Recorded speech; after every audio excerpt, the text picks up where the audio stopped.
WBGU 88.1, your home for Falcons women's basketball. I am Gavin Gill, joined by Vaughn Olam for your pregame show. It's a little bit of shorter pregame show, but thank you to the Blues, Breakfast Blues, for that lovely morning. Let's jump right into it, Vaughn. Bowling Green taking on Ball State today. Bowling Green is sitting at 5-7, where Ball State is sitting at the top of the MAC, just in second place, 11-1. They are in Indiana today. What do you kind of?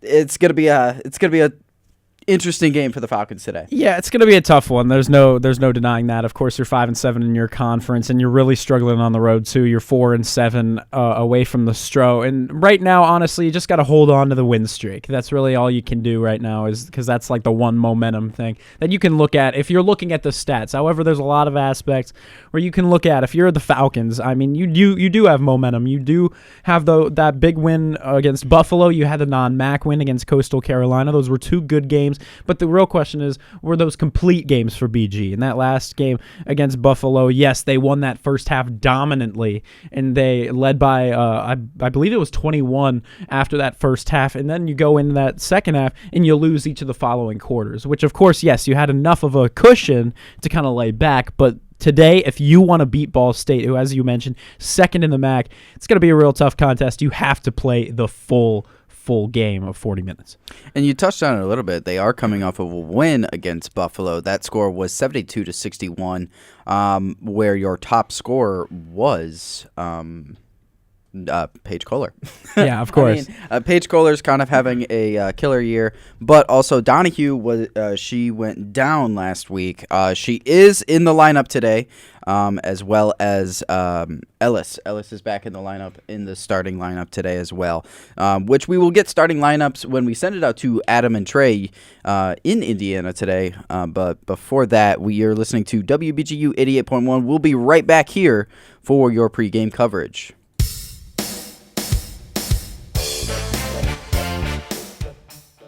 BG Baseball wraps up their first series of the 2026 season against nationally ranked Georgia Tech in Atlanta on Sunday, February 15th at 1 p.m. Falcon Media Sports Network's baseball beat, Tyler Cavalis, will have the recap of the game available on bgfalconmedia.com, your home for all BGSU athletics, news, and updates.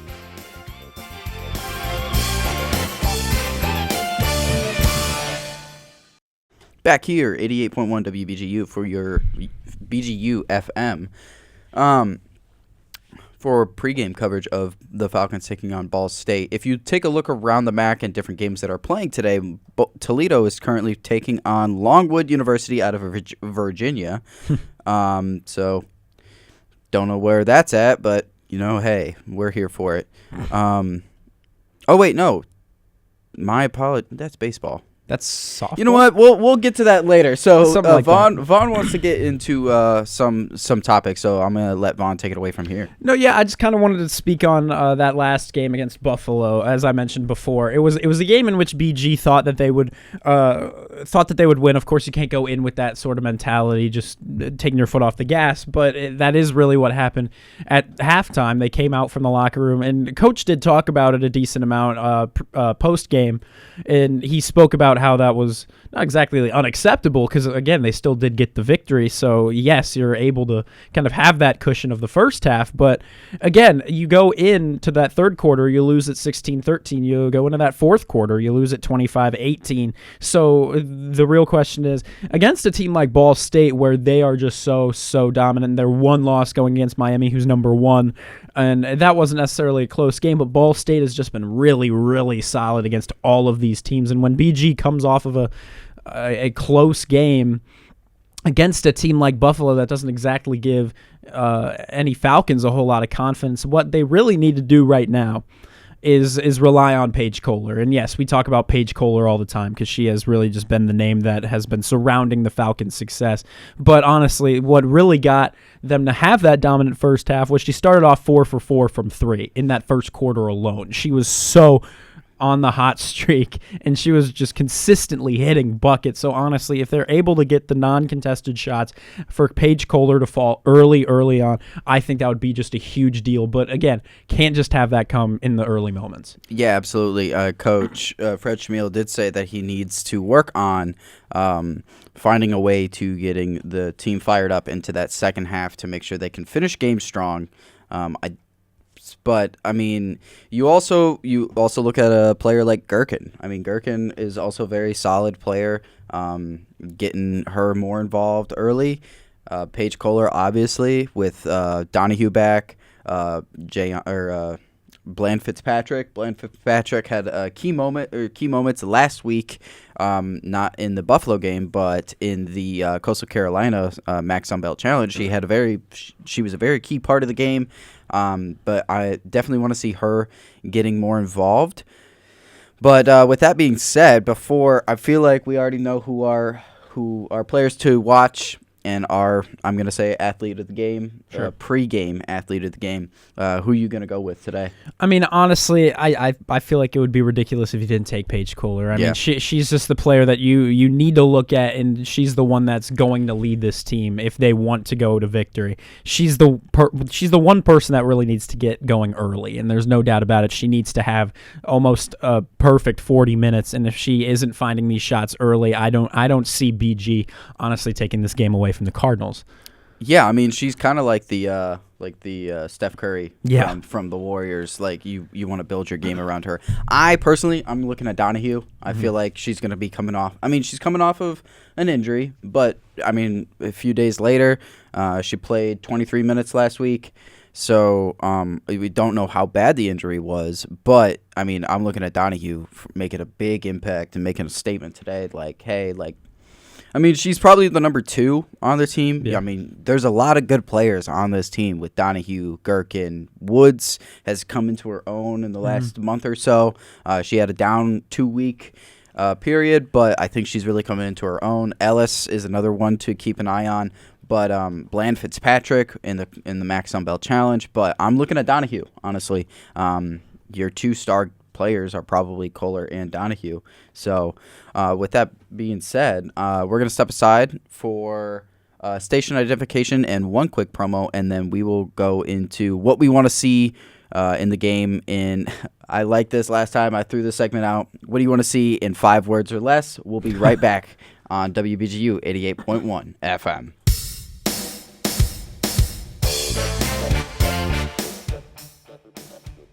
BGSU baseball continues action against number 5 Georgia Tech in their first series of the season in Atlanta on Saturday, February 14th at 2 p.m. Check out the recap of the game by Falcon Media Sports Network's Sam Bork on bgfalconmedia.com. Your home for all BGSU athletics, news, and updates.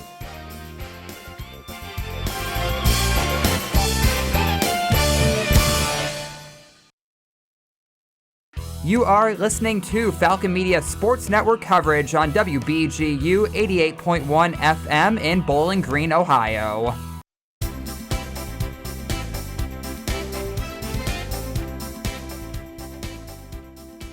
Falcon softball wraps up the Purple and White Classic in Greenville, South Carolina against Townsend at 10 a.m. on Saturday, February 14th. Make sure to check out the recap of the game by Falcon Media Sports Network's Sam Bork on bgfalconmedia.com. Your home for all BGSU athletic news and updates.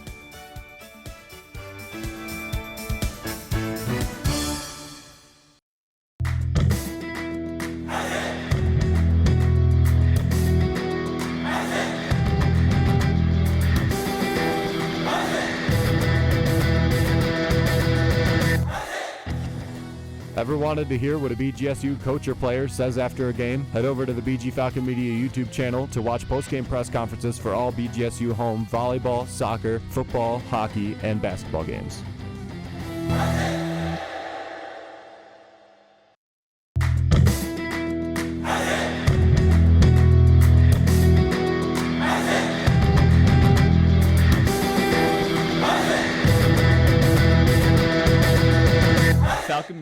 WBGU 88.1. We are about to send it to Adam and Trey, but teased this question earlier. Vaughn, what do you want to see in the Falcons in 5 words or less? Get Paige Kohler hot early. All right, that is what Vaughn wants to see early. Now let's send it out to Adam and Trey in Indiana for your game. Thank you for listening to WBGU 88.1. We'll be back at halftime. Adam? Thank you, Gavin and Vaughn, for the pregame show as here in Worthen Arena in Muncie, Indiana, Ball State host Bowling Green. I'm Adam Duffin, joined alongside by Trey Kennedy. Trey, this matchup really is an important one for Bowling Green. It really is. Bowling Green's got to continue to find ways to stick in this MAC tournament, try to get themselves in a position where they can find themselves in a position to play in Cleveland, Ohio in about a month from now. And this Ball State team, they're really good on offense. They're the best shooting team in the MAC. They're top 5 in three-point percentage. Bowling Green's going to have their hands full today. Yeah, Bowling Green currently 8th in the MAC standings. Ball State 2nd, as Ball State 11-1 record, only trailing undefeated to Miami. That is 11-0. Miami basketball right now, the men's team won, continuing undefeated on their season there. Something in the waters in Oxford. And talking about Bowling Green, they got the win over Buffalo, but they need to be able to get back-to-back MAC wins going. How do you think they can do it here on the road in a tough matchup? Well, they got to start fast. And against Buffalo and against Coastal Carolina, their most recent wins, they start out really fast in that first quarter, but in that second half, they kind of start slow, and they don't have that same energy and juice and confidence. And head coach Fred Tramiel stated in the presser after Buffalo, he's got to find a way to continue to get them energetic and energized, wanting to perform at the rate that they have to play. They're going to have to need that to play well against Ball State today. And someone that was energized was Paige Kohler. She had 26 points, a season high for her and anyone on the Bowling Green roster. And to get through our starting lineups, Ball State has junior guard Carson Norman, senior center Tessa Towers, freshman forward Anise Tagai, and senior guard Bree Salenbein, and lastly, sophomore guard Grace Kingery. Meanwhile, for Bowling Green, they have fifth-year guard Kaya Woods, sophomore guard Janea Donahue, junior guard Paige Kohler, and then back in the lineup, junior forward Taya Ellis and sophomore forward Lauren Gherkin. So Trey, Taya Ellis back in the lineup. What do you kind of see the vision of for Fred Tramiel and the team in that? Well, this Ball State team has a lot of size on their team, and Bowling Green's going to need a lot of their big men to step up. They can't afford to have a lot of guards on the floor, and having Taya Ellis back out there provides you with that spacing. Her being 6'1", she's got to be able to dominate and hold her own down low in the paint and give these Bowling Green guards a lot of extra help.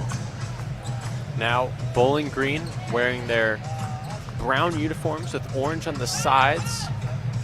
Meanwhile, Ball State wearing their white uniforms with red outlines and gray numbers, as we are almost underway here. Taya Ellis at half court. Across from her is Anise Tagai. The tip-off is won, and Salenbein brought up the floor, passed it over to Norman. Norman's pass down low, intercepted by Donahue. Falcons in transition. Donahue stops, spins, finds Lauren Gherkin. Gherkin swishes the three, and Bowling Green off to a fast start. Lauren Gherkin's been hot as of late with that three-point shooting. Excellent start, getting the turnover on the other end with the three-point shot. Salenbein passes it over to Norman. Norman uses screen from Tagai. Tagai passes in to the 6'5" Towers as she hits a mid-range shot. Bowling Green up 3-2, 40 seconds into this one. Paige Kohler swings to Gherkin in the left corner. Gherkin hands it off to Woods. Woods towards the free throw line. Stop. Mid-range shot. Swirled out. Rebounded by Norman. Norman over to Salenbein. Fakes. Drives to the basket. Easy layup over Donahue. Lauren Gherkin got caught there and just fell for the bait, and Salenbein just went right to the cup. 4-3. Cardinals over the Falcons now. Kaya Woods, top of the key. Dribbling, looking for help. Gives it to Taya Ellis on the left side. Gets it right back.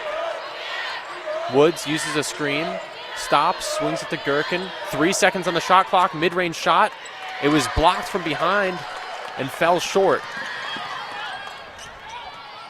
Carson Norman passes it to Bree Salabine. Gives it over to Tagai. Norman on the right wing now with the ball. Continuing to try to move it around. Now driving inside, Tagai traveled as she tried to go up and over Janea Donahue. Now the Falcons got to find a way to get a shot up early.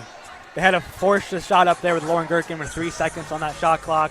They got to find a way to continue to find ways to have success and not have that shot clock diminish down low. 2 minutes gone in this one. Ball State leading 4-3. Janea Donahue drives to the basket. Tough right-handed layup over a couple defenders. And Bowling Green back with a 1-point lead. Quickly down the floor. Grace Kingery gets the ball, now got it back in the right corner. Open three, and Kingery hits that one, leading the Cardinals over 41% on the season. 7-5 now. Janea Donahue drives to the basket and gets it and one. Janea Donahue. Little stop and go action, and it's knotted back up at 7. Well, Gavin brought it up. Janea Donahue's impact on this team is so pivotal. Averaging 11.4 points per game, having her back healthy is just paramount, and she's showing her elusiveness in back-to-back possessions, getting the offense going for the Falcons. Had a injury scare in the victory over Buffalo, but did not cause her to miss the game, as the first, or the only free throw there was short. Still tied at 7. Long pass down the floor, and Donahue was able to swat it out of bounds as Ball State tried to go fast in transition.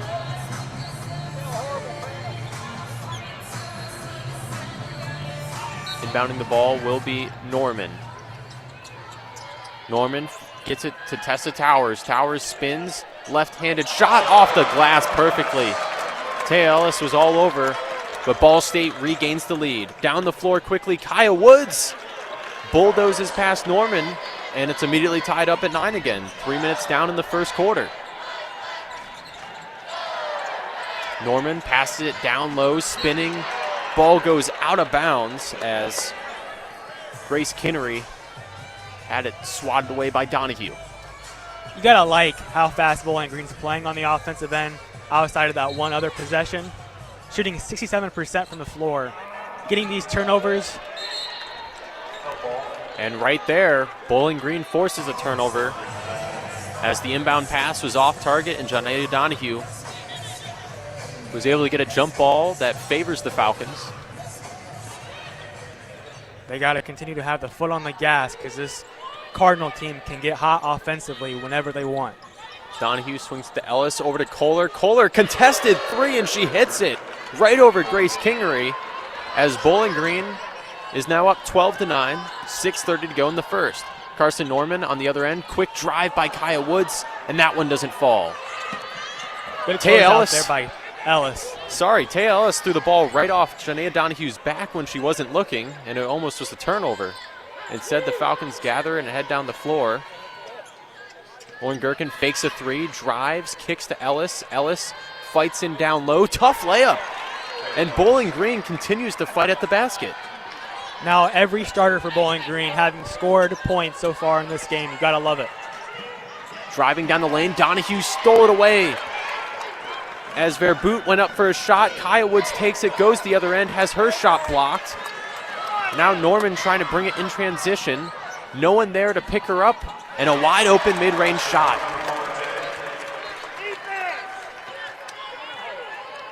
Can't let that possession hurt you, still up by 3. You gotta like the start. They gotta continue to find this momentum and push through. 14-11, Bowling Green in the lead early. 5:25 to go as Kohler drives, kicks it out to Lauren Gherkin. Wide open three, and Lauren Gherkin 2 for 2 in the early going from outside. You watch there, Kohler getting the defense's attention and had Gherkin wide open for a 3 at top of the key. Kingery thought about a 3, took one dribble, off target there, rebounded by Ellis. as we hit the 5-minute mark. Bowling Green leading by 6.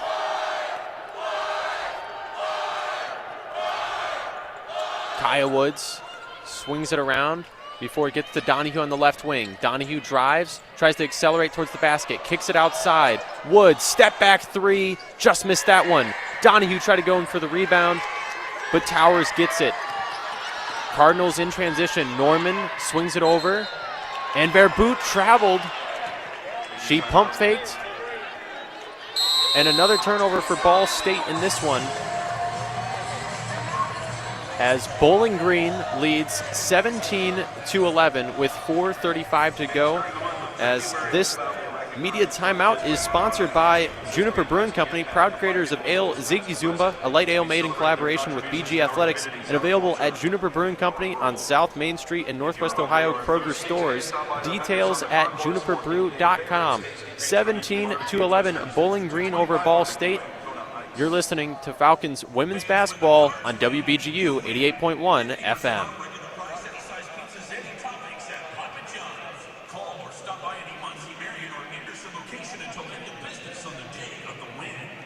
Cardinal fans, we're headed to Cleveland. The women have officially clinched a spot in the 2026 MAC Women's Basketball Tournament at Rocket Mortgage Fieldhouse. That's coming up March the 11th through the 14th. Ticket info will be at ballstatesports.com or by calling BGSU men's basketball seeks revenge in the Battle of I-75 as they host Toledo at the Stroh Center on Saturday, February 14th. Tune in Falcon Media Sports Network's pregame show, hosted by Gavin Gill, Sam Bork, and Andrew Smith at 4:35 before Tyler Kavalets, Artie Abrego, and Foster Rostai call the High Flying Contest at 5 p.m. on Falcon Radio, streaming on bgfalconmedia.com.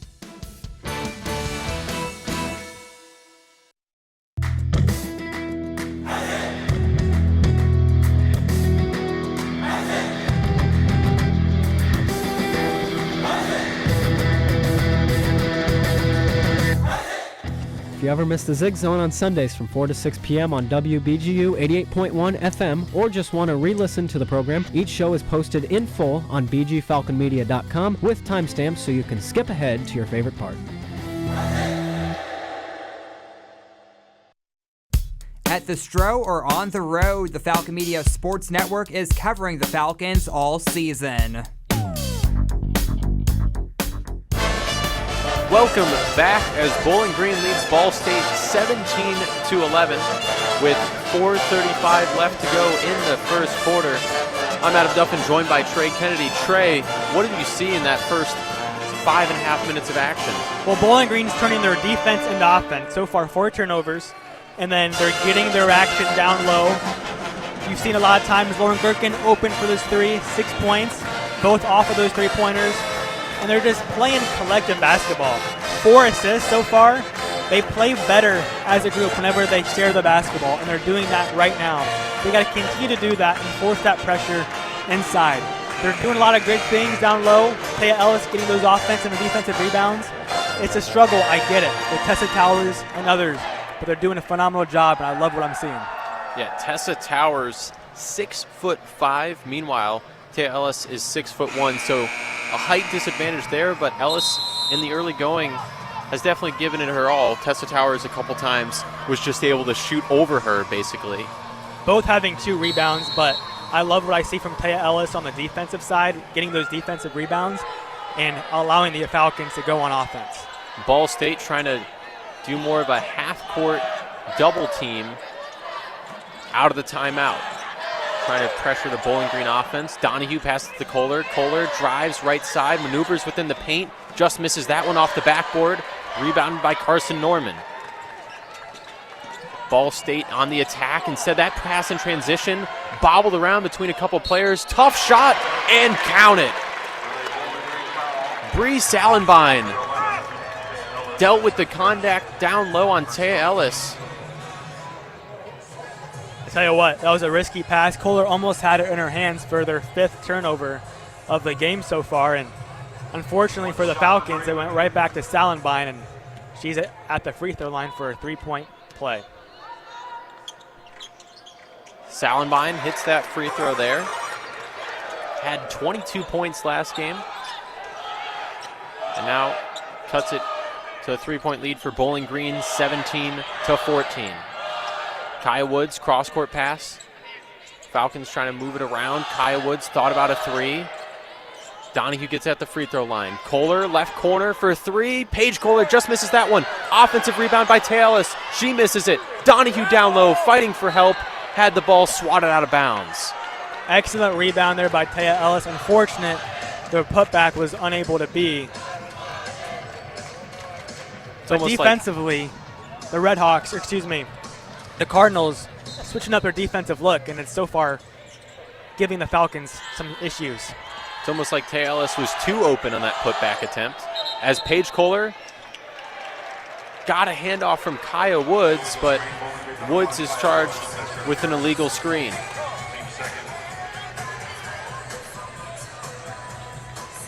You mentioned the half-court press a little bit on defense by the Cardinals, and so far it's kind of mixing up what the Falcons want to do on the offensive end. Long-range three by Salenbein, misses that one. Rebounded by Janaea Donahue. Kaya Woods has it, pass it to Gherkin. Gherkin driving left side. Backdoor pass to Kohler. Kohler, right corner to Donahue. Donahue's three, off target. And rebounded by Verboot. Norman passed underneath the basket. Salenbein hits that one and the foul. Paige Kohler is charged with the foul, and Ball State cuts it down to one. Well, what did I say coming out of the break? Bowling Green's turning their defense into offense, and now it's the Cardinals and Ball State turning their defense into offense quickly in transition, getting inside the paint, getting those layups, and Bowling Green then therefore committing those fouls. And right there, Paige Kohler, it didn't look like she exactly did much, but if you're going to put your hands towards the back of a player as they're going up for a shot, officials are going to call it. Salenbein hits the free throw, and it's knotted up at 17 with just over 3 to go in the first. This is where you got to stick together as a group, just continue to battle, and hopefully for the better, they can get back on track. Falcons continue to have to deal with the press as Bland Fitzpatrick is now in. Ball was almost stolen away, and a foul on Anise Tagai, it would appear. Looked like the ball was knocked out, but instead a foul for the Cardinals.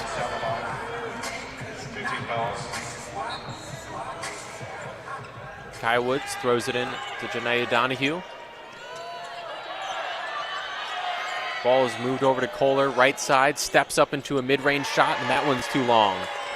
Underneath the basket, ball is tipped out of bounds as Donahue is trying to poke it away in the backcourt. Right now, Ball State shooting 70% from the floor. Meanwhile, Bowling Green now 44%. It's gone significantly down since the last time out. Now, Georgia Gorini is in the ball game as Kaya Woods picks up a foul, guarding her down the court.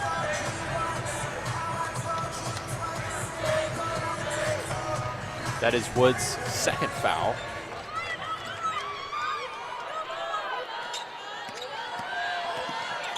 Gorini drives right side, tough fading layup, rebounded by Woods. Woods pushing it up the floor, doesn't see behind her, and she traveled as she gave it to Paige Kohler on the left wing.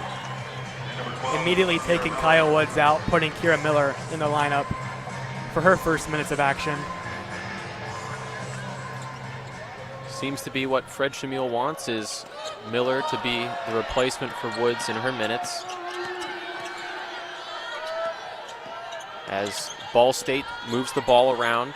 Verboot tried to pass it in the corner, but Paige Kohler swatted away from the hands of Georgia Gorini.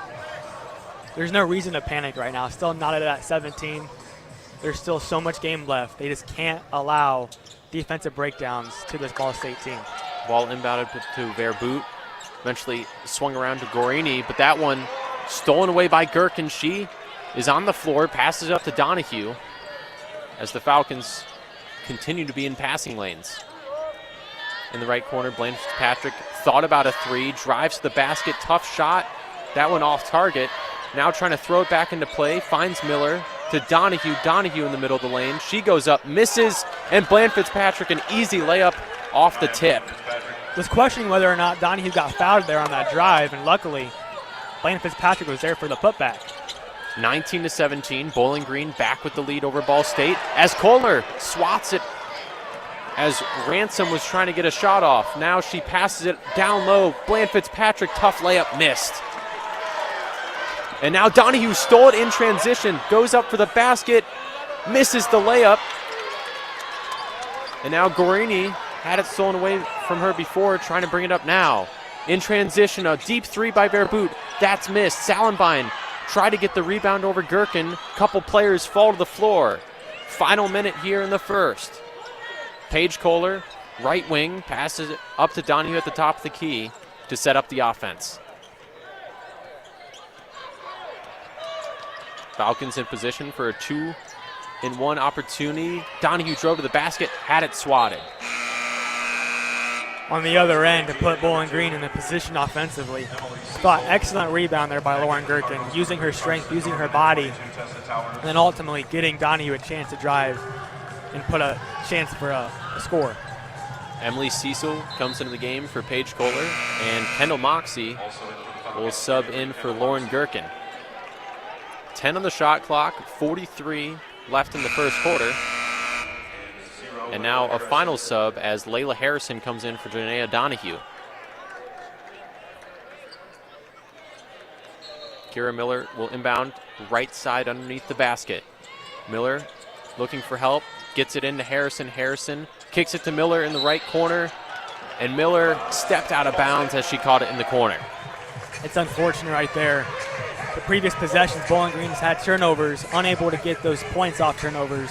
And then again, them committing that turnover out of bounds. Not good. 40 seconds left in the quarter, so Ball State will have to get a shot off and give BG one more possession. Norman drives left side. Miller fell, and an illegal screen is called on Salenbein. And now with 30.6, Bowling Green can basically control the last possession of the first quarter. 30.6. It's either you get a shot off and the clock expires, or the dreaded turnover and score. Definitely not what the Falcons want here, as Miller will be pressured by Norman. Moxie gets it towards the right elbow, gives way to Bland Fitzpatrick. Fitzpatrick stopped and traveled as she tried to get through the lane. The officials have been very tedious and very close on those travels here early by both teams. And with 18 seconds left, Ball State now has a chance with the last possession of play. As everyone in the arena could just hear Fred Shamil yell, "Keep it simple, please," as a turnover when you would have had the final possession gives Ball State another chance. 10 seconds left. Ransom to Norman. 5 now, right wing. Norman, open three, but an offensive foul as Tessa Towers knocked over Kendall Moxie on a screen. If it wasn't for that, Carson Norman with an excellent look for three. Fortunately for the Falcons, they'll have a chance with 2 seconds left to get the last shot off. 2.8 left. Fern gets the inbound. Doesn't get the shot off in time from half court as it is off to the right. She didn't seem to know how much time was left on the clock. She stood still for almost half the time that was left. That is right, but fortunately for the Falcons, they're up by 2, 19-17 entering that first quarter. Yep, 19-17 here in Worthen Arena. You are listening to Falcon women's basketball on WBGU 88.1 FM.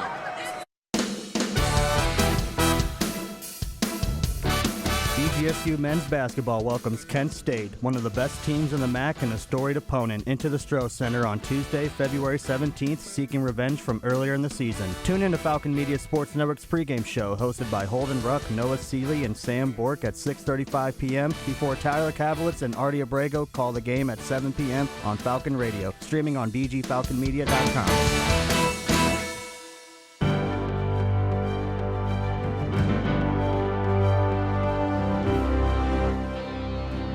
On November 15th, 2024, BGSU Hockey defeated St. Thomas in a shootout courtesy of a game winner by defenseman Jack Blake. Falcon Media Sports Network's voice of Falcon hockey, Ben Korak, had the call of the moment on WBGU 88.1 FM. And Jack Blake, for all the glory, trying to put this one away. With the puck, taking it around, far side wheel, working in with the shot, and he fills it! Jack Blake with the shootout winner! First time in the lineup this season, and Jack Blake is the hero as Bowling Green mobs him. This has been a Falcon Media Sports Network featured call.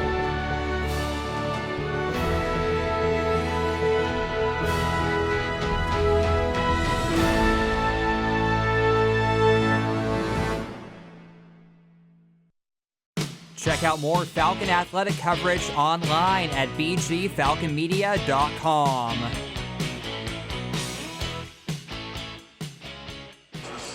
Welcome back between Bowling Green and Ball State. The Falcons lead the Cardinals 19-17. I'm Adam Duffin, joined by Trey Kennedy for this broadcast on WBGU. And Trey, that first quarter, Bowling Green got off to a quick start with the scoring. What do they need to continue here in the second quarter? They got to find a way to kind of get out of that funk on the offensive side where out of that first break, Ball State came in a different look defensively, and it was causing them issues handling the basketball. Now 4 turnovers after that first quarter, but they're doing a great job defensively, forcing turnovers, 8 turnovers, but on the offensive end as well, 36%. Just not going to be able to keep pace with the team shooting 58%, and you're lucky you're up by 2.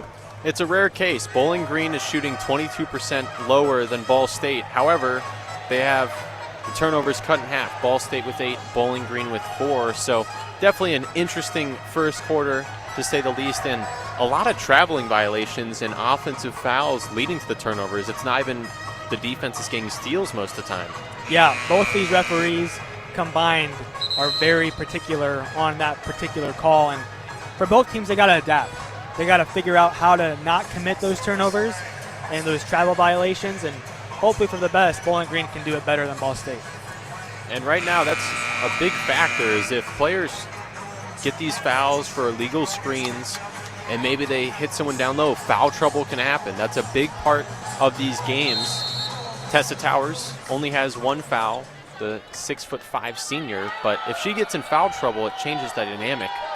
As we get back into action here, Verboot for the Cardinals on the right side of the floor. Yuri Ransom passes it, had it tipped away. Donahue couldn't retrieve it. Now 15 on the shot clock. The ball was all the way back towards half court. Salabine looking for help, finds Verboot on the right side. Towers, 5 on the shot clock, gives it to Salabine. Now 2. Towers with almost no time left, and the shot clock runs out. Turnover by the Ball State Cardinals. Excellent defensive sequence there by Bowling Green. Towers with 3 seconds on the shot clock, had no idea at the top of the key, gave it up, and Verboot very late recognizing as well. Towers hasn't made a three-pointer this year, so she was looking for help as the Falcons forced the turnover there.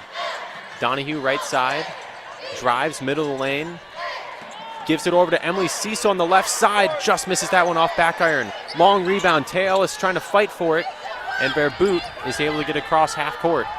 Over to Norman. Norman stops, kicks it out. Verboot fakes a 3, steps back, pass inside to Towers. Towers looking for help, has that shot go short, rebounded by Emily Cecil on the tip out. Cecil driving, kicks it out to Kohler. Kohler, stutter step, back to Cecil. And the Falcons will set up their offense. Donahue uses a screen from Tay Ellis on the right side. Stops, kicks it corner. 8 on the shot clock. Kohler stops. Passes it to Tay Ellis. Ellis, 3 on the shot clock. Tough shot, swatted away. Tessa Towers with the block, and in transition, Salabine driving, kicks it right corner. Ransom fakes. Ball continues to be swung around. Towers now on the left side has it. Double teamed, but they can't stop her. Tessa Towers gets it tied back up at 19. You can just see Tessa Towers using that 6'5" frame on both sides, one with the block and then with the size ability, getting the score. Donahue and Gherkin tried to drive in, couldn't figure it out, as Fred Shamil directs the offense. Donahue trying to drive through the lane, kicks it left corner. Emily Cecil, her three's long, didn't hit the rim. 3 seconds on the shot clock. Ellis drives, leaves it short, can't get her own rebound. Salabine going on the other end. Drives to the basket, left side, finishes it right over Lauren Gherkin. And Ball State regains the lead. Shamil not happy on the other end with that sequence of events, and a turnover right back. Paige Kohler has it swatted from behind now. Norman fakes, drives past Cecil, floater, and that makes it 23-19. Ball State dominating the second quarter. And a timeout is called by Bowling Green to stop the bleeding, as this timeout is sponsored by Juniper Brewing Company, 145 South Main Street in downtown Bowling Green, featuring coffee and craft beer and serving breakfast, lunch, and dinner. See the latest menu at juniperbrew.com. 23-19, Ball State leading Bowling Green, and you are listening to Falcons women's basketball on WBGU 88.1 FM.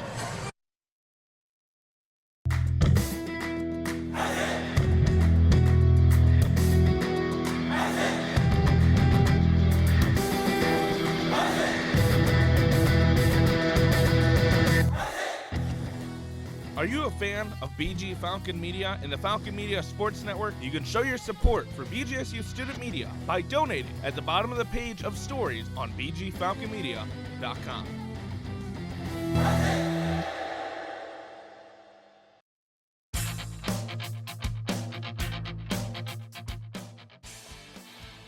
Falcon Hockey wraps up their pivotal and high-stakes series against Augustana in South Dakota on Saturday, February 14th.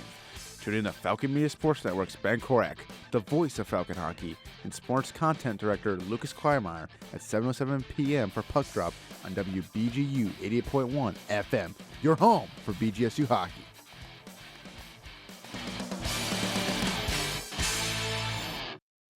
You are listening to Falcon Media Sports Network coverage live on 88.1 FM and streaming on bgfalconmedia.com. Welcome back to Muncie, Indiana, as Ball State leads Bowling Green 23-19 with 7 minutes to go in the second quarter.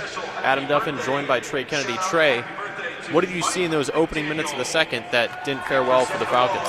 Well, it's that consistent pressure defense that Ball State's putting on the Falcons, and it's causing the Falcons to put themselves in situations where they're shooting the ball and it's not good looks. Currently 0 of 5 so far in the quarter, while Ball State 3 of 4, shooting 75% in the quarter, and you can just see that versatility that they have and that physicality that they can put on you defensively and offensively, driving inside of the basket.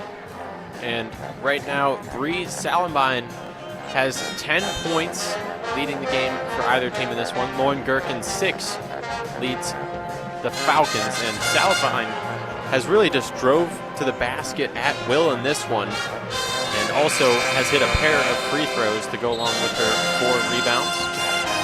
Yeah, that injury her freshman year took her out basically her entire sophomore year, but this year and last year really big influences on their trajectory and journey to get to the MAC tournament. She was a 4-star recruit out of high school, 7th graded guard in the nation, won the Gatorade Player of the Year in Michigan, where she had over 2,000 high school points, and has led to her coming to Ball State. Out of the timeout, Bowling Green moving it around. Kaya Woods back towards half court, trying to set up the offense. Passed it over to Donahue. Donahue kicks it down low to Ellis. Ellis double teamed now by 2 Ball State bigs. Donahue stuck in the corner. Donahue tried to get it out, stolen away by Norman. Falcons can't handle the heat on defense, and now in the lane, Salabine got fouled, and she'll have free throws as Paige Kohler try to take a charge. Offensively, Bowling Green put themselves in a poor position, getting that double team and nowhere to go, and forcing in that corner, throwing the ball away to Norman, and Norman feeding inside to Salambine, getting inside. Salambine, one of the top scorers in the MAC with 15.1 points per game, and she leads this Ball State squad in scoring, also leads with 1.6 steals and an 81% clip at the line as she misses the second free throw. 24-19. Ball State over Bowling Green. Donahue drove down the floor, tough layup, and got fouled. Donahue trying to use a little bit of that stop-and-go mentality there and forcing the contact, getting herself a position for 2 free throws. Donahue will have free throws and shoots at a 74% clip on the season. She leads the Falcons with 4 assists per game, just below 4 steals per game, and is second with over 11 points per game. Hits the first free throw, making it 24-20.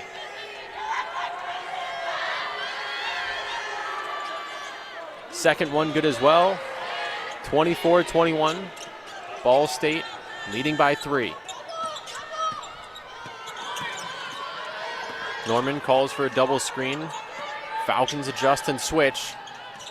Pass down low to Towers was taken away by Donahue. Then Donahue's pass was swatted away and taken by Kingery. Kingery to Norman. Got Donahue to jump. Tough layup is good. Falcons got the steal and turned it right back, and Ball State takes advantage. It was a beautiful play there by Carson Norman, using her playability offensively, pump faking, then driving and scoring. 26-21 with 5:50 to go in the second quarter. Donahue drives right side of the basket and got fouled as she drove to the hoop. I love what Janaea Donahue's doing, driving to the hoop, drawing that contact, and it's working only because that's the only 2 points so far that Bowling Green's got in the quarter. And Ball State head coach Brady Sally couldn't believe it, as he's been with Ball State for a long time now, 15 years. Previously spent 8 years at Eastern Illinois before that, as Donahue hits the first.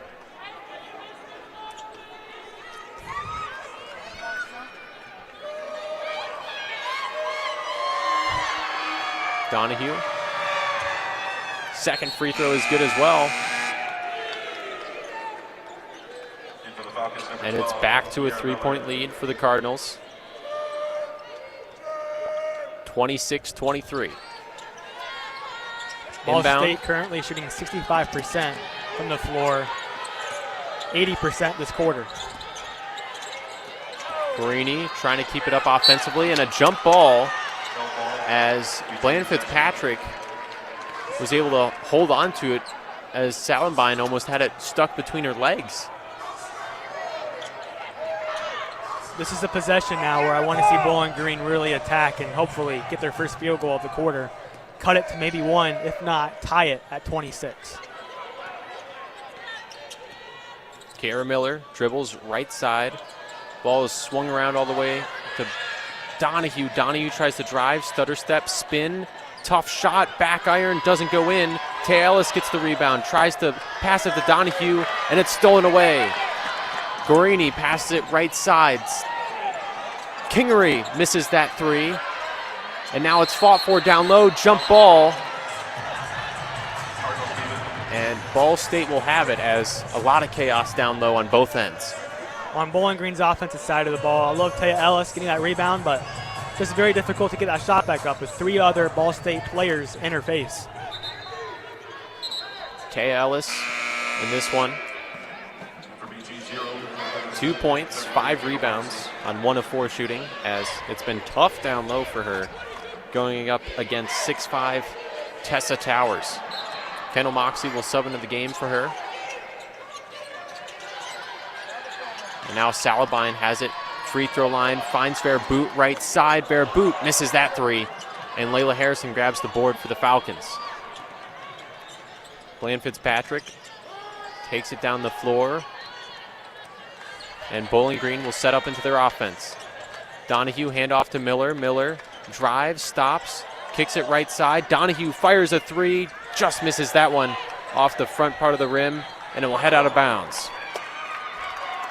Donahue not the greatest three-point shooter on this season, 20.8% this year. Had a good look, but just not to be.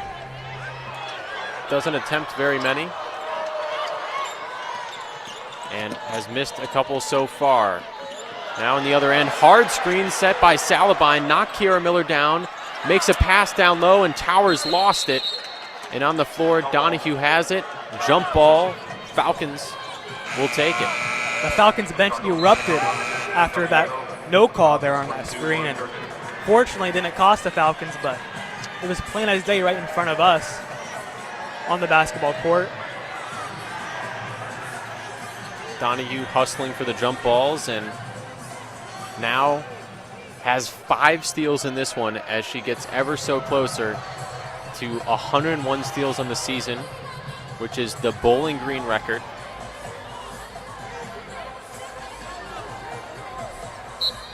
If she keeps her current pace, she might be able to hit that record within the next 2 to 3 games. Kiera Miller, after the officials talked the call over, has the ball moved around before the cross-court pass was taken away. Now another cross-court pass to Kingery in the right corner as Ball State has possession. Deep 3 by Salabine, and she hits it. 6'2" sharpshooter brings Ball State's lead to 9, or 6, correction. Bowling Green with their 7th turnover, as you just said, and still now 0 of 7 from the field this quarter. Other than Donahue's free throws, they haven't scored at all. After Kohler picked up a second foul, she has been out of the game most of the quarter, and Kendall Moxie travels as she was pressured by Salabine and Alba Caballero, another 6'3" player for the Cardinal squad.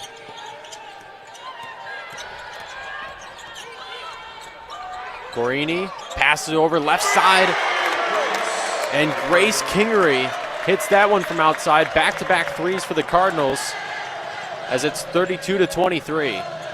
This is where Bowling Green's got to get back to the fundamentals, get back to what they were doing to begin the game, getting Lauren Gherkin involved.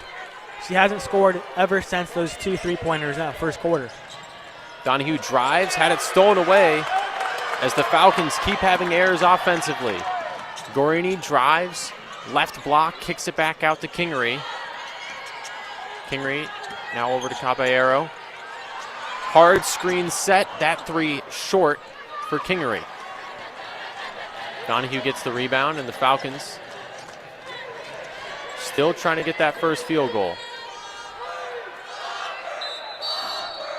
And right there, Fred Shamil was trying to get a timeout almost the whole time, as this timeout is sponsored by Juniper Brewing Company. You can find the latest menu at juniperbrew.com. As it is a short timeout here, so we'll stay with you. And Trey, Bowling Green still unable to get things offensively in the second quarter. How do they keep it up, or how do they not keep it up and turn it around? Well, they got to find ways to get separation, and right now they're not doing a pretty good job at that.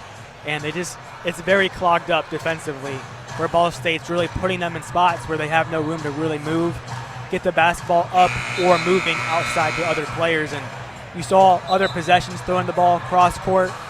Just really hard to do with a basketball team as lengthy as Ball State. So they got to find a way, I feel like, to get Lauren Gherkin involved. Again, 6 points, not any points since that first quarter. If she has that 3-ball working, it's very deadly, and they got to find that going again. Kiera Miller will inbound and gets it to Bland Fitzpatrick. Donahue now pressured by Gorini all the way towards the logo. Has the ball tipped away for a moment. 8 on the shot clock. Now past Lauren Gherkin, right corner. Her 3, not good.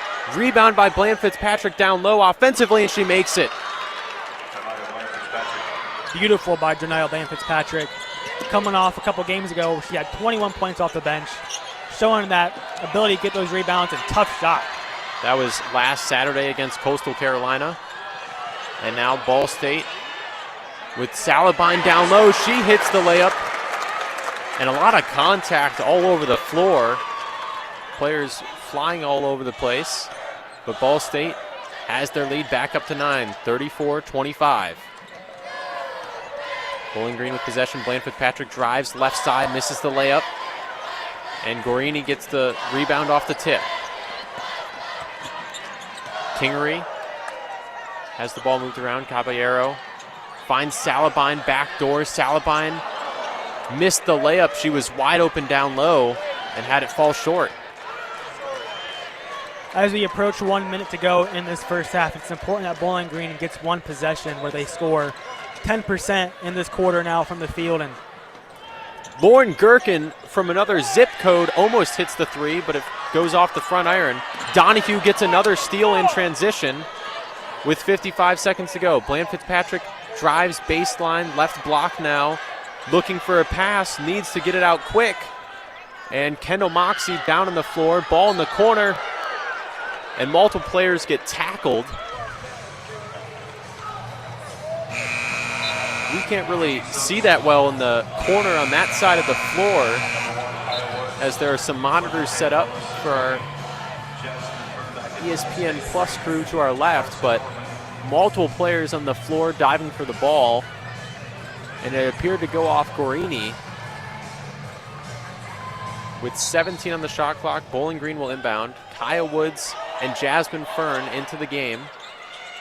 Tay Ellis gets the inbound in the corner, and the Falcons have possession as it's knocked out of play again.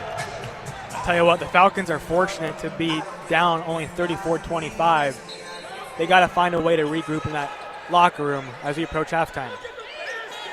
Fern got the inbound, tried to pass it to Kaya Woods, and knocked out again as only 4 seconds of game time have gone off with 3 inbounds. Lauren Gherkin gets the inbound, immediately fires and hits that three. Lauren Gherkin, her third triple in this one. With Paige Kohler having 2 fouls, as you said earlier, Lauren Gherkin and Janaea Donahue have to be the 2 forces that drive this basketball team. 34-28. Ball State have the ball. Shot clock and game clock are almost even. Norman guarded by Kaya Woods right in front of us towards the half-court line. Now 10 seconds left. Norman passes it left side. Salabine tries to find a pass down low. Has the pass tipped away by Lauren Gherkin, and with 2 seconds on the clock, they'll have one final chance. Defensively, the Falcons have had those active hands all day long, and it's been what's been keeping them in these games. Obviously, Janaea Donahue with the several steals she's had. Lauren Gherkin on this previous possession, gotta love it. Inbound to Towers down low. Towers has it go in at the final buzzer as Taya Ellis fell over trying to guard her. And it looks like the officials are going to say there's a foul down low as well.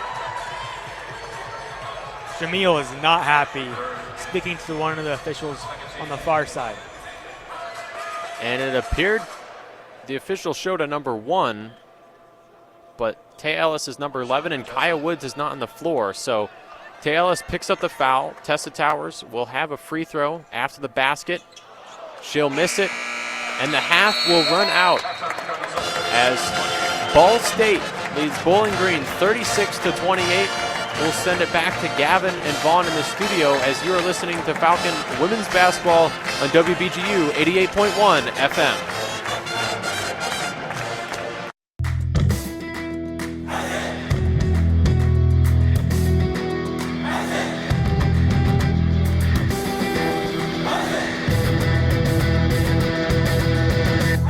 Falcon Media Sports Network writes and publishes over 1,000 stories per year, including game previews, recaps, sidebars, opinion pieces, feature stories, and more. Head over to bgfalconmedia.com to view all of our content for every sport throughout the year.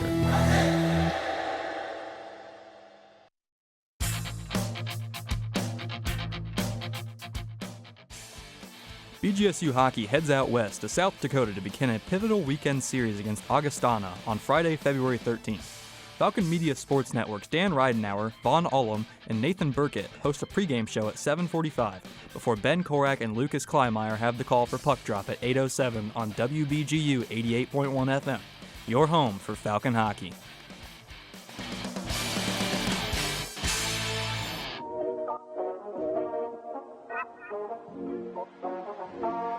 name's Kyle Blassingame from BGSU Men's Soccer, and my Falcon 4 favorite hobbies are Kirby, which is a game created by BG Men's Soccer. My second favorite hobby would be Solid IIO.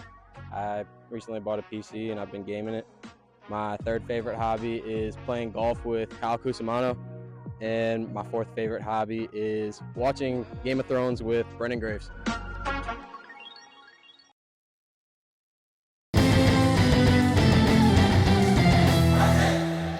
WBGU 88.1 for coverage of Bowling Green State University taking on Ball State. I am Gavin Gill, sitting in with Vaughn Ullum. Not a first half that we really kind of want to see, especially at the back half of the season. But current score is 28-36. Ball State is on top. Vaughn, what was your biggest takeaway from that first half? Right. I mean, it's really just, as I mentioned before, it's all about playing the full 40. And right now, clearly, you're seeing a solid first quarter where they outscored Ball State, 19-17. And then you go into that second quarter, and it's an ugly little showing for the Falcons. And you get outscored by a solid margin, and that's exactly why now you're sitting down 8 at halftime. But there's also a lot of layers to it. Of course, Paige Kohler really struggled, but shooting as a whole really struggled as well. Both sides went 33% from 3, but the main difference is, of course, you got Ball State sitting at 60% in their total field goal percentage, while BG is only at 29. And so, well, I mean, I don't really have to explain how that's a huge thing. Yeah, I mean, Gherkin being your leading scorer in points with 9, Bland Fitzpatrick with 5 rebounds, and Donahue with 2 assists, where their leading scorer has 16. So, big difference there. Like you said, Kohler really hasn't been getting as involved as we thought. Donahue is putting in minutes as she leads the Falcons with 19 minutes currently on the court, with Ellis sitting behind her at 13. So, I mean, you're starting 5. Getting a good mix of getting fresh legs out there and making sure we get substitutions in. Good idea, definitely. I mean, making sure that, all that pressure isn't put on your star players like a Kohler, Gherkin, or Donahue is probably a good idea, and probably something that Fred Schmiel is looking at a little bit more, especially in the recent weeks. We've seen here on FMSN that their starting 5 has basically gotten all the minutes. So. Right. Yeah, I mean, and that's the thing. I kind of expect right now to see Paige Kohler come out and play almost all of the 20 minutes of the second half, just because, I mean, yes, she did not have a solid time out there in her 13 minutes, only 3 points, going 1 for 2 from 3, but 1 for 5, primarily in field goal. And so we'll see how that picks up. But honestly, before this one, I really was thinking that this could be a Bree Salenbine versus a Paige Kohler kind of matchup, and to see the two stars go up against each other. Mm-hmm. Salenbine, 16 points in her 20 minutes. We're probably going to see her play the full 40 unless something gets out of hand for Ball State and they really build a large deficit. But for Salenbine, I mean, you can see it all throughout the season, whether it's from 3 or whether it's from just the field, whether it's in the paint or whatnot. She will always find a way to make some buckets happen. She's 6 for 8 from the field right now. In total, she's also got 3 points in her free throws as well. And so, honestly, for Salenbine, she's playing perfect, but I just want to see more of Kohler as we go into that second half. Yeah, absolutely. We will do a little bit of a deep dive into the Around the MAC as well as other games happening today as we step away for station identification and a quick break. You're listening to WBGU 88.1 FM for coverage of Bowling Green taking on Ball State women's basketball. You are listening to Falcon Media Sports Network coverage on WBGU 88.1 FM in Bowling Green, Ohio.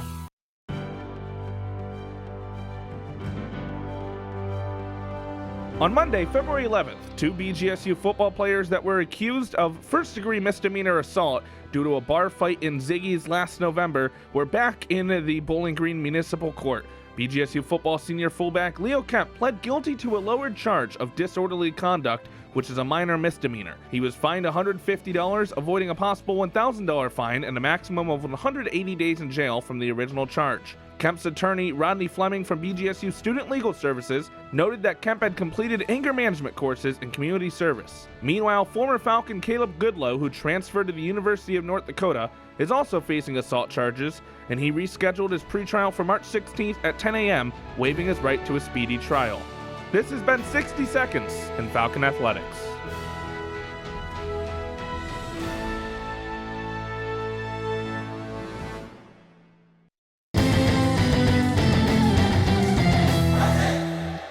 .1 WBGU at FM. Gavin Gill and Vaughn Olam back in studio at the Coolant Center. We're going to do Around the MAC with different games that are happening today. So we have this game that tipped off at 11 a.m., and then we got a lot of later games. Miami of Ohio is at UMass at 1 p.m. Kent State is at Ohio at 1 p.m. Western Michigan is taking on Central Michigan in that rivalry game at 1 p.m. And then your 2 p.m. slate is Akron taking on Northern Illinois at Northern Illinois, and then Eastern at Toledo. And that has a lot of implications for the MAC seeding because you have Ohio taking on Kent, which Ohio is right above Toledo, Kent, and so right above Bowling Green. If you look at the standings, you have Kent, Toledo, Ohio, where Ohio is taking on Kent right above Bowling Green, and then Toledo is taking on Eastern Michigan, where Eastern Michigan is right below Bowling Green. So big implications today, as every single game I feel like for the MAC tournament as we get to the back half of the season. For Bowling Green, trying to sneak into that MAC tournament. If you were to look at the schedule today, Bowling Green would be sitting at 1, 2, 3, 4, 5, 6, 7, 7th place. Right. So they would sneak into the MAC tournament. The top 8 schools will go to Cleveland, right? Yes. We'll go to Cleveland. Wait. They're 8th, by the way. They're 8th. My bad. Miscounted. All good. But they would be able to sneak into the tournament. Head over to Cleveland to compete, but you don't want to be sitting on that 8th spot. Like, very easily could get kicked out of there. You have another game against Toledo in the upcoming weeks. I mean, if you take a look at Bowling Green's schedule, you take on Western Michigan, Toledo, Ohio, Central Michigan, Northern Illinois. And then, I mean, Northern Illinois is probably the easiest out of all of those schools. Toledo's right above you. Western is below you, but still a very tough matchup there. Yeah, I mean, tough sledding here from the back half of the season for the Falcons, especially. I mean, if they should be, I can't say they should, but there's a chance for them to kind of pull out a win today. I mean, Fred Schmiel has been very vocal on, getting the girls hot in the second half. I mean, I brought this up. You don't want to be digging a hole with a sand shovel. Right.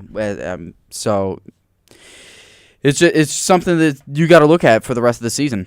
Yeah, I mean, listen, there's a lot going on in the MAC, as you mentioned, and I mean, there's a lot of hectic nature going on in these last couple of weeks, and so right now what we're seeing for BG is just a second half that they really need to get, as you mentioned, they really need to get hot, and that's kind of where they struggled, of course, against a team like Buffalo, and that's why I don't necessarily have a lot of confidence in the Falcons as they go into the second half, is just because they've really struggled to pick it up coming out of the locker room. So if they're already down 8, I don't see a whole lot of reason to exactly believe that they do come back. But of course, Buffalo, a very, very different team. This is a team that sits 2-22, but doesn't that give you a little, less confidence in a team like Ball State, where they're sitting at 20-5, a team that knows what they're doing. Their only loss going into this one in the MAC against Miami, who's undefeated in the MAC. So if you're BG, you honestly just need to pick your head up and move forward. If this does end up as a loss, you got to look forward to your next couple of games. As you mentioned, Northern Illinois, Western Michigan. These are teams that you can go out and beat. They aren't going to be easy games, but these are games that you can go out and you can perform well. But again, you need the players like Paige Kohler to show up in these big time moments, and that's really the only way I see them getting back into this one. Down by 8, nothing crazy, but again, just not a whole lot of evidence to show that they're going to pick this back up and get back into this one. Yeah, that couldn't have said it better myself. But I mean, bright side. I mean, you're getting some people some minutes that I definitely think need them. I mean, Ellis getting back into the lineup definitely helps. Donahue looks pretty good. She looks healthy from the stat sheet, and she looked pretty healthy on the court today. So you have some star power there that you can kind of fall back on if need be. But definitely need to pick up the pace. 3-point shooting. What do you think? Definitely need the Falcons to get more involved in that category? I mean, I'd just say shooting as a whole right now. I mean, they're really struggling to hit their shots from within the 3-point line. You're seeing all of their field goals. They only hit 10 of their 34. Their 3-point shooting is honestly perfectly comparable to that of Ball State. I would say. If you honestly get Paige Kohler some open looks, if you get maybe Bland Fitzpatrick some open looks, yeah, let them pull the trigger there. But you need to pick things up from maybe inside the paint, and that is a place where, I mean, actually specifically Bland Fitzpatrick struggled with last week, was honestly finding the easy layups and getting them to fall. So right now, yes, the 3-point shooting, I'd love to see them maybe pick that up a little bit more, but they're already doing just fine in comparison. But if they're honestly able to take the edge in the 3-point shooting, then that could get them. That might need to be their fallback option right now if they want to, get back into this. And again, 8 points is not where you hit the panic button. This isn't where you like break down at halftime. It's nothing crazy. 8 points is 8 points, and of course in basketball we know 8 points is nothing to exactly concern yourself with. Of course, if you're on the losing side, that is a little bit more strugglesome. But I don't know if it's panic time just yet, but they really do need to have some more of these points in the paint fall their way. Yeah, absolutely. Well, this has been your halftime show, bro.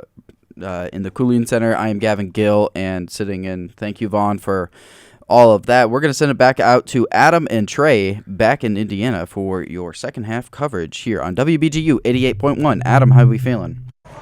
Feeling great, Gavin, as Ball State leads Bowling Green 36-28. Trey, how do you feel about that overall just second quarter, I guess? It was a difference of quarters there. How does Bowling Green bounce back from that? Yeah, 16.7% in that second quarter with the field goal percentage in mind. And Paige Kohler did not play a good portion of that because of her 2 fouls committed. I have to anticipate her back in the lineup. They need her to be able to have an influence and impact in this game. And they got to figure out how to score more points off of those turnovers. 13 so far points off of Ball State's turnovers. They got to figure out a way to kind of get inside and get separation, because they haven't had separation that entire second quarter. That lane got congested. The passing lanes were very few and far between, and Bowling Green unable to get those shot up. So they got to find a way to get back to that success that they had in that first quarter. Lauren Gherkin getting her action going. She has 9 points right now. They got to get back to that rhythm and go back to Lauren Gherkin, Janae Donahue, and Paige Kohler. Those big three for Bowling Green, getting their offensive defense rolling. And Bowling Green shooting 29% to Ball State's 56%. Normally when that happens in a half, it's a much larger deficit for a team, but Bowling Green's only down 8 points. This game is far from over, and now they have the return of Paige Kohler into the lineup for the second half, as you don't want to have her with 4 fouls like they did against Coastal Carolina. Jonea Donahue in that game also had 4 fouls, so they had Joniah Bland Fitzpatrick play a lot of that fourth quarter and have the 21 points in that game because of foul trouble. It's something that the Falcons have dealt with throughout the season, having to play unusual lineups. As we are about 10 seconds till the horn sounds to start the second half, Bowling Green looks to have the same 5 that they started the game with. Well, you mentioned how successful the offense have been for Ball State with their 56% field goal percentage. A lot of that not being as high of a scoring is because of Bowling Green getting those 13 turnovers. I mean, Janaea Donahue, Lauren Gherkin, and others getting involved defensively. They got to figure out how to get more points off of those turnovers, Adam. And overall, too, is Bowling Green has 34 shot attempts to Ball State's 27. So BG has had the opportunities they need to convert as the second half is underway Carson Norman. Started by Kaya Woods, dribbling around the perimeter. Now Tessa Towers gets the pass down low, has her layup go far as Lauren Gherkin got the rebound. Love Taya Ellis's contest there on Towers, and they're going to need more of that down low because Towers has been dominating, especially in that second quarter. Kaya Woods, top of the key, gives it to Lauren Gherkin, left elbow. Gherkin hands it off to Donahue. Donahue, 10 on the shot clock, drives left side of the basket. Tough layup, fell short. Now Donahue in the backcourt, almost had the steal as she dove on the floor with Carson Norman. And now Ball State will inbound. A couple seconds already off the shot clock as possession was switched, and Norman passes it over to Kingery. Kingery uses a screen from Towers, fakes a three, finds Salabine. Salabine fakes, drives right side, hard foul as Taya Ellis almost landed on top of her Foley. Yeah, scary play there for Ball State. And let's tell you what, Salabine, they've done a great job. Salabine, also Norman in that first half, using that pump fake and getting Bowling Green to bite, driving them therefore and scoring. Salabine already has 16 points now, makes it 17 as she is 6 of 8 from the field, 1 of 2 from three-point range. And now Salabine hits the second free throw as well, getting the lead up to double figures, 38-28 after the first minute of the third. Ball State in control. Now Bowling Green just gets it over the timeline to avoid a 10-second violation. Kai Woods tried to pass it down low to Ellis, and it's a turnover. Norman in transition. Salabine, left wing, drives to the basket. Layup from the right side goes in. Salabine quickly using that hesitation, going left to right once again in back-to-back possessions. On the other end, Paige Kohler, tough layup, fading away to the left side. And the ball heads out of bounds off of a tipped rebound. Salabine inbounds the ball, and she already has 20 points with almost the entirety of the second half to go. Norman finds space off a screen and fires a three. Rebounded by Donahue. Donahue trying to drive quickly in transition. Finds Paige Kohler. Kohler hands it off to Gherkin. Gherkin fakes, drives, tries to spin and kick. And the Falcons will reset. 13 on the shot clock. Woods uses a screen from Ellis. Passes to Kohler, left side, pump fakes, mid-range shot. Paige Kohler has that one go in as she gets back into rhythm, now with 5 points. She's going to continue to need to be a driving force, being the staple for the Falcons offensively for the remainder of the game. On the other end, Carson Norman misses, rebounded by Lauren Gherkin. Gives it to Kaya Woods. Woods drives, kicks it out to Gherkin, fires a mid-range shot and hits that one. As the Falcons with back-to-back mid-ranges, and it leads to a smile from Fred Shamil as somehow Gherkin got it over the 6'5" Tessa Towers. Well, Lauren Gherkin did an excellent job at pump faking, then going left to right and getting that jumper inside. Salabine, guarded by Donahue, has that one fall short. Loose ball, and Paige Kohler comes away with it. Kohler trying to accelerate, goes left side of the basket, and has that layup go in. Bowling Green on a quick 6-0 run as the score is now 40-34. Ball State has their lead cut to 6. Norman, right corner, pass it over Verboot. Salabine gets it back to Norman, fires a three. Norman hits that three to put an end to the Bowling Green run. Just a killer, Bowling Green defensively, where Norman is able to get separation on right wing and fire a three, combat Bowling Green's run. 43-34, Kaya Woods uses a screen from Taya Ellis. Passes out to Kohler on the left side and gets it back. Calls for another screen from Ellis. Tries to drive right side, spins, spinning mid-range shot, falls short. Now Verboot going in transition finds Salabine, who misses the open three. Now Kohler in transition finds Taya Ellis. Ellis absorbs some contact and one. Taya Ellis wasn't looking for the ball, was able to catch it, bounce off a defender, and finish strong. Ellis in recent games hasn't had a lot of an impact offensively or defensively coming into today's game, having to use her size and length against the Tessa Towers of the world and others that Ball State has. With 5 rebounds and now 4 points, looking for 5 at the free throw line. Ellis, this is her 21st start of the season, but she came off the bench the past 2 games. Her free throw is good. And the lead is back down to 6 once again, 43-37, with just under 6 minutes to go.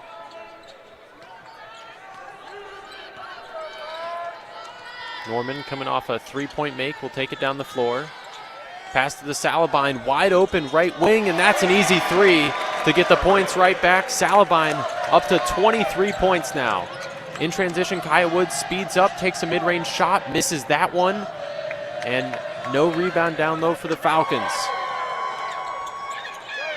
Norman brings it down the floor, uses a screen from Caballo, and a tough right-handed layup. Misses that one.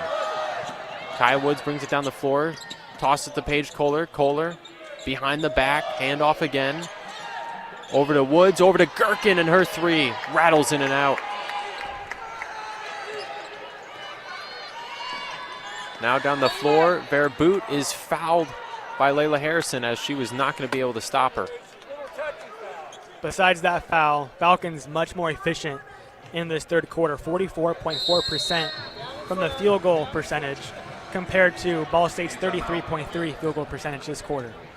And now we'll head to a media timeout. This timeout is sponsored by Juniper Brewing Company, proud creators of Ale Ziggy Zumba, a light ale made in collaboration with BG Athletics, and available at Juniper Brewing Company on South Main Street in Northwest Ohio Kroger stores.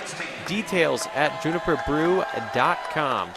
46-37, Ball State leads Bowling Green with 5 minutes to go in the third as you listen to Falcons women's basketball on WBGU 88.1 FM.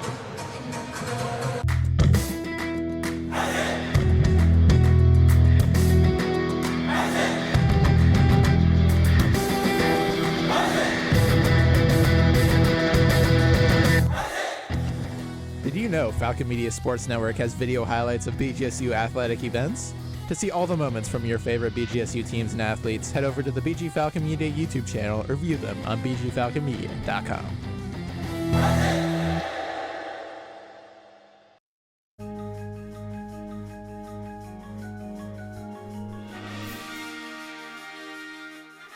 Falcon Gymnastics seeks their 5th straight win and first conference victory as they face Northern Illinois at the Stroh Center on Sunday, February 15th at 2 p.m. Make sure to check out the recap of the event by Falcon Media Sports Network's Noah Seeley on bgfalconmedia.com, your home for all BGSU athletic news and updates.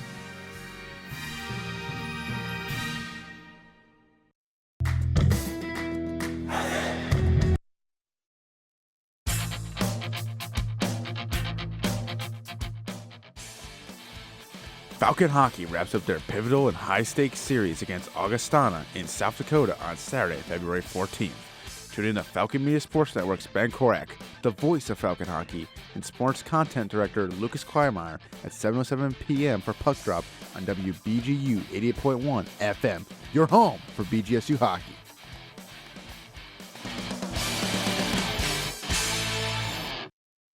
Check out bgfalconmedia.com for previews, recaps, photos, videos, and more of the Falcons.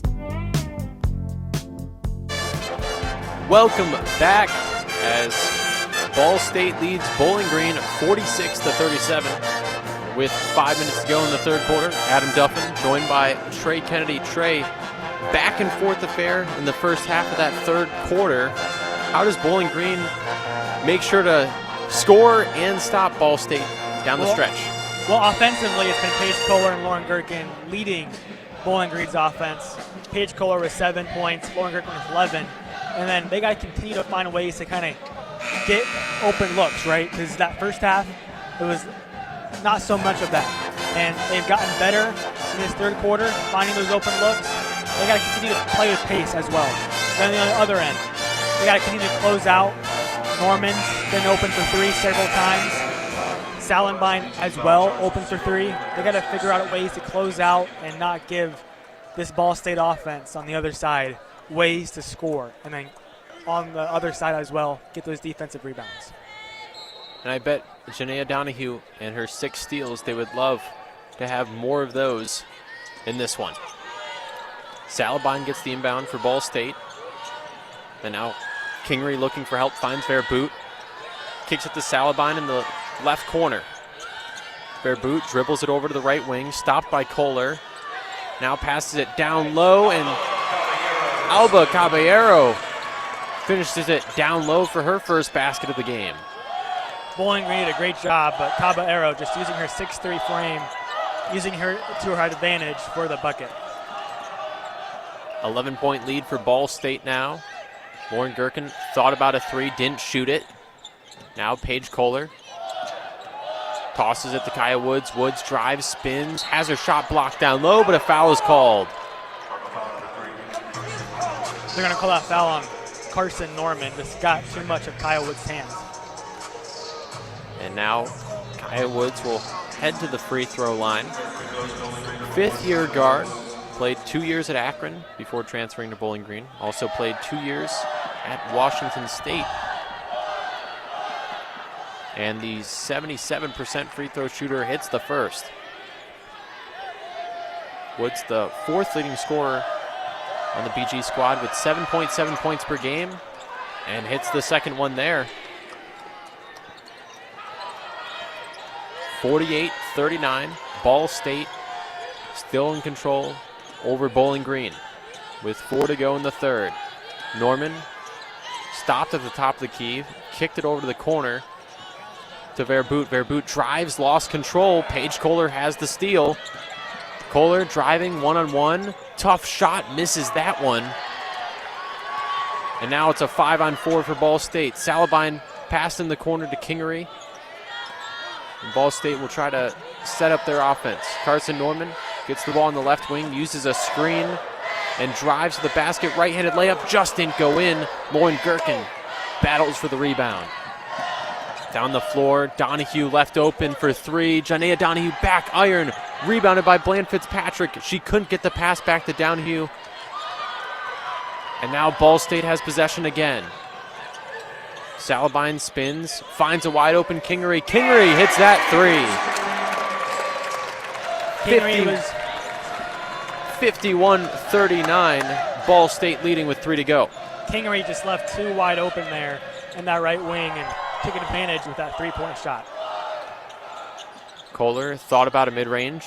Instead, passed it left side to Gherkin. Gherkin dribbles, stops, kicked it to Bland Fitzpatrick, who takes a tough left-handed layup and almost had the and one.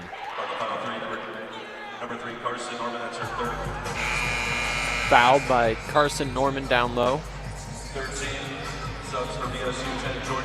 Bowling Green's offensive efficiency has dropped since more minutes in this third quarter, now at 36.4%. And meanwhile, Ball State up to 41.7 now in the quarter. Joniah Bland Fitzpatrick, a 58.7 free throw shooter, and misses the first one off back iron. Bland Fitzpatrick, 6 rebounds, is leading the Falcons. And Bland Fitzpatrick hits the second one, much to the crowd's dismay of Free Tater Tots. Can't blame him. I don't blame him either, as Ball State has an 11-point lead with 2:40 to go here in the third quarter. Gorini passes it left side. Caballero gets it down to Salenbine. Salenbine finds Ransom in the middle of the paint, misses that one, rebounded by Jasmine Fern. Donahue brings it up the court for the Falcons, all the way to the basket, dealing with contact and hits the layup. Donahue came up limping a little bit after hitting that shot, but still going down the floor. 9-point lead for Ball State with possession. Ransom passes it over to Gorini. Gorini finds Salabine out towards the top of the key. Now Gorini left wide open. Bowling Green's defense with some miscommunication. The shot goes far, and Ransom tried to get the rebound while out of bounds.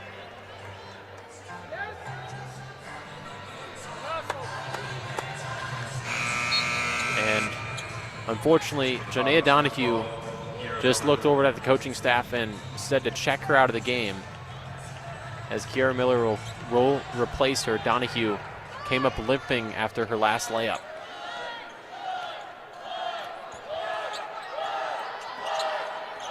Kaya Woods passed it left side. Lauren Gherkin stops, fires, hits that three. Lauren Gherkin cuts it to a 2-possession game with her 4th three in this one. 51-45 as the Falcons get closer. Gorini made Kaya Woods fall out of her shoes, and Woods picks up the foul, holding Salabine down low.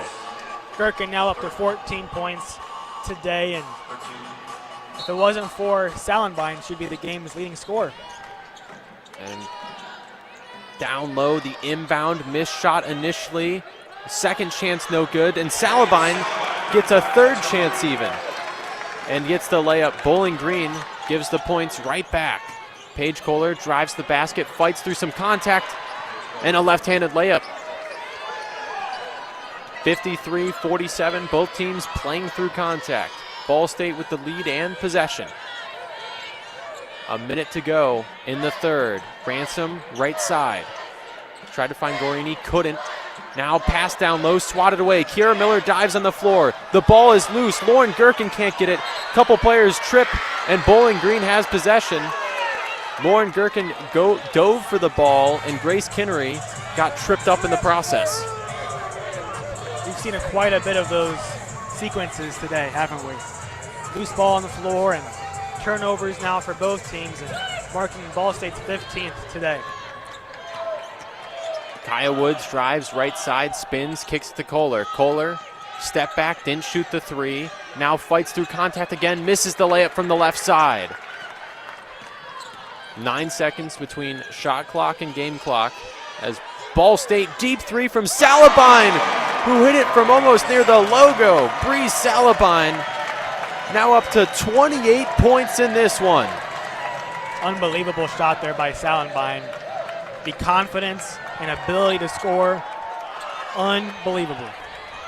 She was maybe trying to have a 2-for-1 chance, but instead the shot clock and game clock, well, there is no shot clock with 5 seconds left. Paige Kohler drives left side, tough layup, no foul called, and the quarter will end there.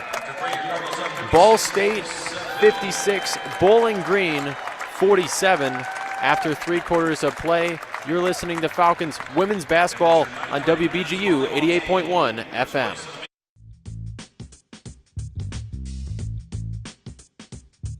Hi, I'm Jaden Frigerio on the women's soccer team, and I'm doing my Falcon 4 favorite places in BG. First would have to be Meyer, second would have to be Juniper, third would have to be the beach, and number 4 would be the fires behind the business building. Thanks.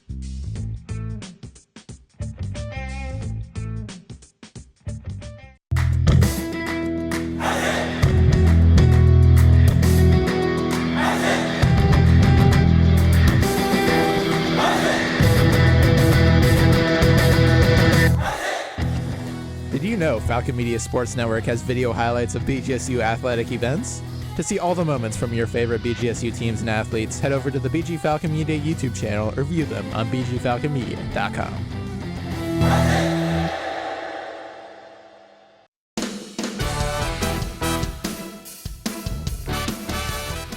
BGSU men's basketball seeks revenge in the Battle of I-75 as they host Toledo at the Stroh Center on Saturday, February 14th. Tune in to Falcon Media Sports Network's pregame show hosted by Gavin Gill, Sam Bork, and Andrew Smith at 4:35 before Tyler Kavelitz, Artie Abrego, and Foster Rostai called a high-flying contest at 5 p.m. on Falcon Radio, streaming on bgfalconmedia.com. You are listening to Falcon basketball coverage live on WBGU 88.1 FM. Welcome back to Muncie, Indiana, as the Ball State Cardinals lead the Bowling Green Falcons 56-47. Adam Duffin joined by Trey Kennedy.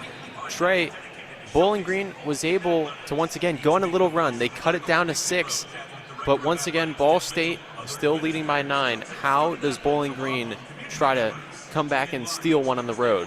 Well, you're hoping that Janaea Donahue can come back in this game because she's such a big influence on how this team operates both on the offense and defensive side of the ball. If she cannot play for the remainder of the game and she's not healthy enough, they got to continue to find ways to get turnovers, right? Ball State in recent minutes has taken better care of the ball and they've gotten open looks. Once again, Salenbine becoming hero for this Ball State Cardinals offense with that long distance 3 to end the quarter, and they got to continue to find ways to score. 34%, not going to cut it to a team at 49% today. And Bowling Green, 12 turnovers, Ball State 15. Both teams right around their season averages, as Ball State's turned it over about 17 times per game. Bowling Green closer to 18 per game. So something to keep track of towards the end, as you talked about it right before the break in the final minutes, how players have been flying across the floor for loose balls, as one more quarter for Bowling Green to try to steal one away on a 11 a.m. start game. It looks as if Janaea Donahue's back out there. I mean, she's a driving force of those turnovers. And if she's not out there, you're relying on other guards, other players to get those turnovers. Donahue still at 6 steals and battling through some injuries, as she will inbound the ball for Bowling Green to start the fourth. Kaya Woods pass it over to Paige Kohler. Kohler didn't use the screen from Ellis, now does. Over in the left corner, trying to dribble out of it. Gherkin gives it back to Kohler. Now sets the screen. Gherkin and Kohler passing it back and forth between Kaya Woods. Shooting a 3, and Kaya Woods off the feed from Gherkin cuts it down to 6, 56-50 after the first possession in the fourth. Excellent start to the fourth quarter. Now defensively, got to get a stop. And Carson Norman missed the layup. Falcons weren't able to get the rebound. Now Norman left wide open for 3. And Bowling Green has struggled to stay with players in the perimeter. Carson Norman was alone on the right side of the court. And the lead's back up to 9 for Ball State. It's a backbreaker, but Bowling Green's going to have to respond themselves. Paige Kohler stops, kicks it right side of the court to Kaya Woods. Woods uses a screen from Gherkin, hands it off to Donahue. Donahue spins inside, tough layup, missed that one. And now Ransom has Donahue right behind her. Stopped, kick, Norman wide open again, back iron, long rebound. Ransom gets it, finds Towers down low. Towers kicks it. Ball continues to be swung around, back to Norman. Towers gets it down low, easy layup. And the lead's back to 11 for Ball State, 61-50. Towers took advantage of Lauren Gherkin being undersized in that particular matchup down low, and Gherkin was no match for Towers after she got the bucket. Every Ball State player touched the ball that possession. As Gherkin drives, fights through contact, no foul called. And on the other end, Grace Kingery hits the basket. Gherkin appeared to got hit towards the face and battling through some pain. 63-50 with 7:45 to go. Taya Ellis gets the ball from Kohler, hands it off to Donahue, and a foul by Ransom. Several bodies now for the Falcons hitting the deck and getting bullied. And it appears it is the eye for Lauren Gherkin. She was grabbing towards her eye and blinking rapidly as she'll try to fight through the pain. Bowling Green, 15 on the shot clock. Kaya Woods has it towards the top of the key. Woods uses the screen, fires a deep three, misses that one. And Norman has it as this one is getting out of control for the Falcons. Norman and Towers, give and go action. Norman past to Towers. Towers threw it right towards Donahue. Donahue, double team, gets it to Kohler. As Bowling Green tries to move the ball around. Gherkin catches it, drives to the basket, gets fouled on her way to the basket. And she'll have 2 free throws. Although it is a 13-point game, Bowling Green still hanging in there, despite it kind of getting out of hand like you stated earlier. They got to continue to find ways. They're driving, which is great, but then at the same time, there's several bodies right in front of you where you're just getting contested shots and not shots that you want to really take to get shots up and scoring. A 7-0 run over the past 2 minutes and some change for Ball State, but Lauren Gherkin hits the free throw, now up to 15 points, as she has hit 4 3-pointers, along with 5 rebounds and 2 assists. Gherkin hits the second free throw, 63-52. Ball State still very much in control with 7 minutes to go. Norman drives to the left wing, throws it up to Towers down low. Towers just catches it right over Taya Ellis. And Tessa Towers now up to 12 points. 13-point lead for Ball State as Kiara Miller, stuck in the right wing, passes it to Gherkin in the right corner. Ball is swung around to Paige Kohler, left wing, hands it off to Miller. Miller fakes a 3, drives, kicks to Woods. Woods fires a 3, misses that one, rebounded by Towers. Got to get a stop here defensively if you're Bowling Green. Norman takes it down the floor. Ball is moved around to Kingery in the left side, and Grace Kingery hits that 3, her 4th of the game. 68-52, 16-point difference, the largest lead of the game, and Fred Shamil calls a timeout for the Falcons. As this timeout is sponsored by Juniper Brewing Company. You can find the latest menu at juniperbrew.com. We'll take a short break as you listen to Falcon women's basketball here on WBGU 88.1 FM.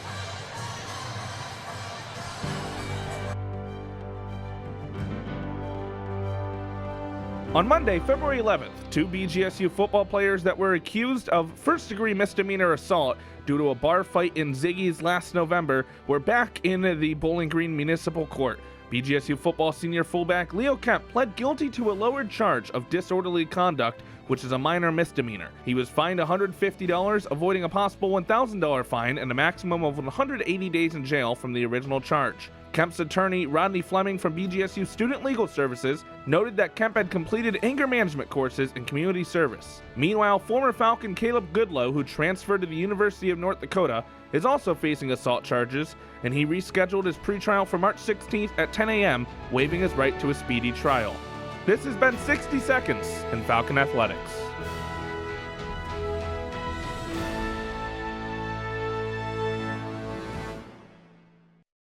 Join the Zig Zone Sundays from 4 to 6 p.m. on WBGU 88.1 FM. Welcome back to Muncie, Indiana, as Ball State leads Bowling Green 68-52 here in our media timeout with just about 6 minutes to go in the fourth quarter, as Bowling Green has let the game get away from them here. Ball State, 4 of their last 4 in field goals. Bowling Green, 0 of their last 4. Trey, how do they try to mount a miracle and come back late? They got to figure out a way to stop Salenbine. Clearly 28. Kingery 14 points, and Towers and Norman each with 12 points. Those 4 players have been dominating this game, and the Falcons cannot figure out how to stop them. And so if they're going to try to mount a late comeback here, it being 68-52, they got to figure out how to stop those 4 players individually. And they're just really efficient. They get those offensive rebounds, second chance possessions, And if Bowling Green can't do that and get those turnovers that they were in that first quarter especially, then Bowling Green's going to walk out with another loss. As Bowling Green comes out of the timeout, they will have to definitely have help with turnovers here, as it's going to be very difficult to come back if you let Ball State have a full, almost take up the whole shot clock of 30 seconds, as time is limited. I know Donahue's been working through some pain, obviously, with her injury that she sustained against Buffalo, and Lauren Gherkin also getting whacked in the face. Donahue's going to have to be a huge factor here with 5:54 left in the game.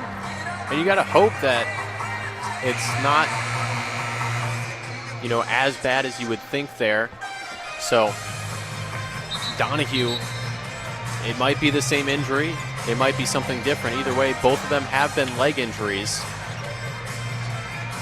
If Bowling Green's going to want any type of run in the MAC tournament and get there, she's going to need to be a driving force. And healthy. Kay Ellis gives to Gherkin. Ball is swung around to Paige Kohler. Deep three, Paige Kohler. Nothing but nylon. Cutting it down to 13. Falcons will pressure as Woods stays with Norman.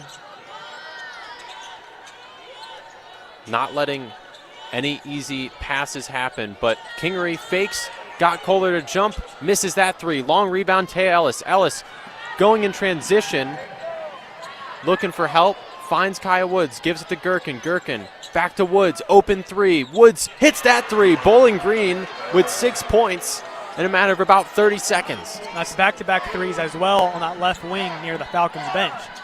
We got to continue to shoot it right there, I guess, because it's been hot. 68-58. And underneath the basket, Ransom got fouled and finishes it strong. 70-58. Lead back up to 12. And now a timeout. I believe this one is by Ball State, as we already had our media timeout. So this timeout is sponsored by Juniper Brewing Company. You can find the latest menu at juniperbrew.com. And we'll take another break here as Ball State leads Bowling Green 70-58. You're listening to Falcon Women's Basketball on WBGU 88.1 FM.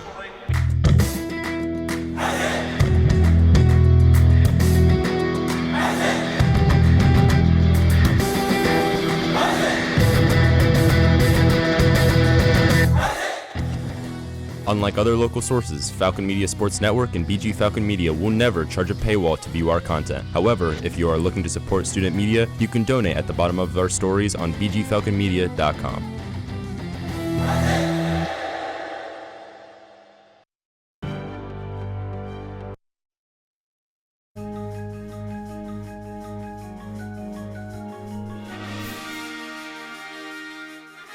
Falcon Gymnastics seeks their 5th straight win and first conference victory as they face Northern Illinois at the Stroh Center on Sunday, February 15th at 2 p.m. Make sure to check out the recap of the event by Falcon Media Sports Network's Noah Seeley on bgfalconmedia.com, your home for all BGSU athletic news and updates.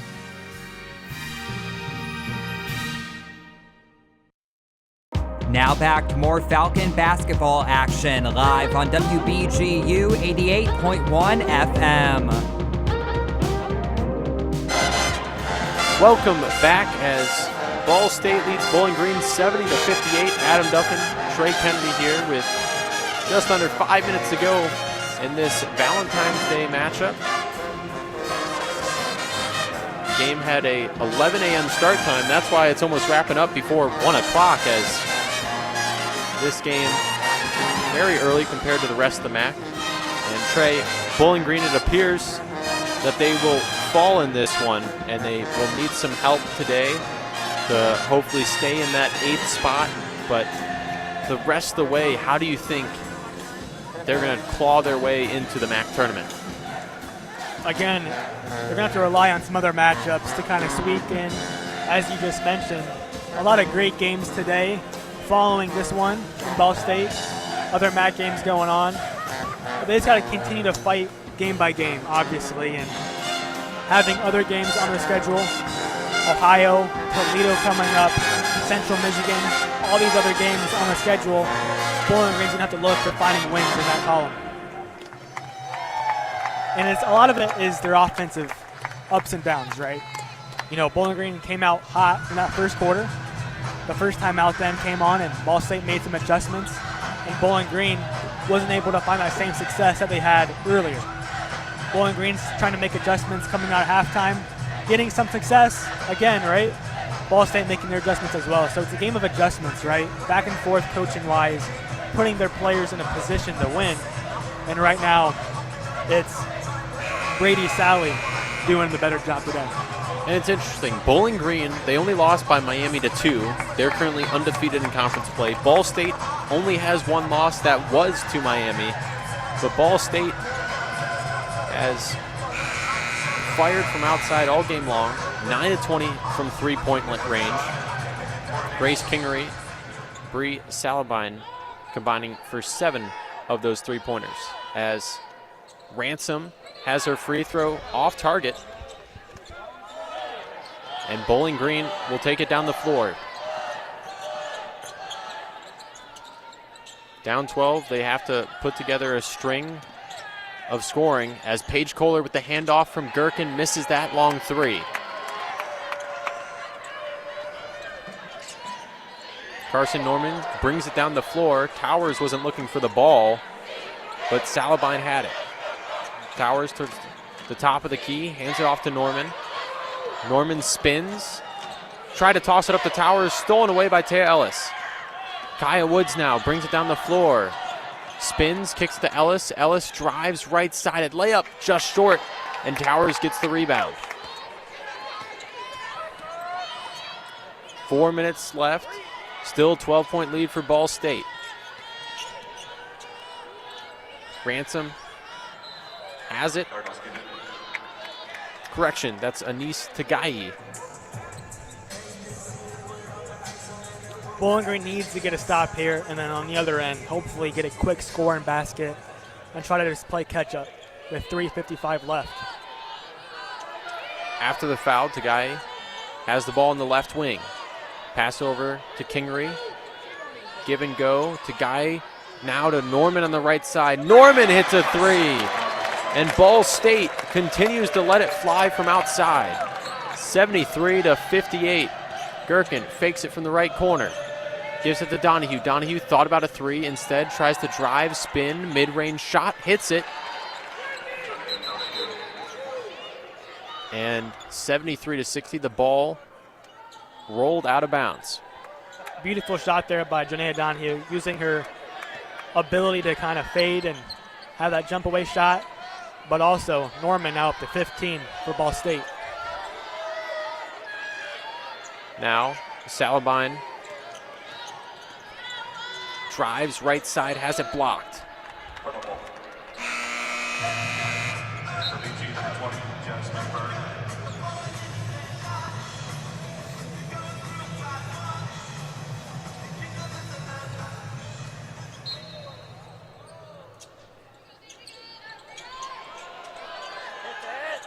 And down low, Tessa Towers hits that shot.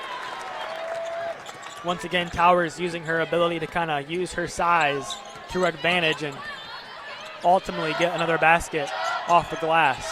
75-60, and a missed shot there by Kaya Woods. Taya Ellis stole the ball right back, passes it Paige Kohler, right side. Kohler's three off target.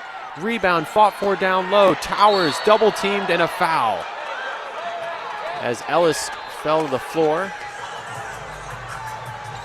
And another thing to note through the commotion, Lauren Gherkin appeared to be injured as she headed to the bench. Maybe it's from that hit towards the head and eye area earlier. But the Falcons battling attrition this late into the season as we will head towards, I believe, a review to see if Ellis or Towers, one of the two, committed any sort of flagrant foul, as This little break will be sponsored by Juniper Brewing Company. You can find the latest menu at juniperbrew.com. We'll stay right here with 2:41 to go, 75-60, Ball State leading. As it was tough to tell, Trey, what'd you see between Towers and Ellis? Again, on the far side, it was very tough to tell. All I could really see is another fight for the basketball, and hoping we get a review here from the Jumbotron eventually, although it does seem like the refs do have a decision being made. They come over to tell the ESPN crew to our left.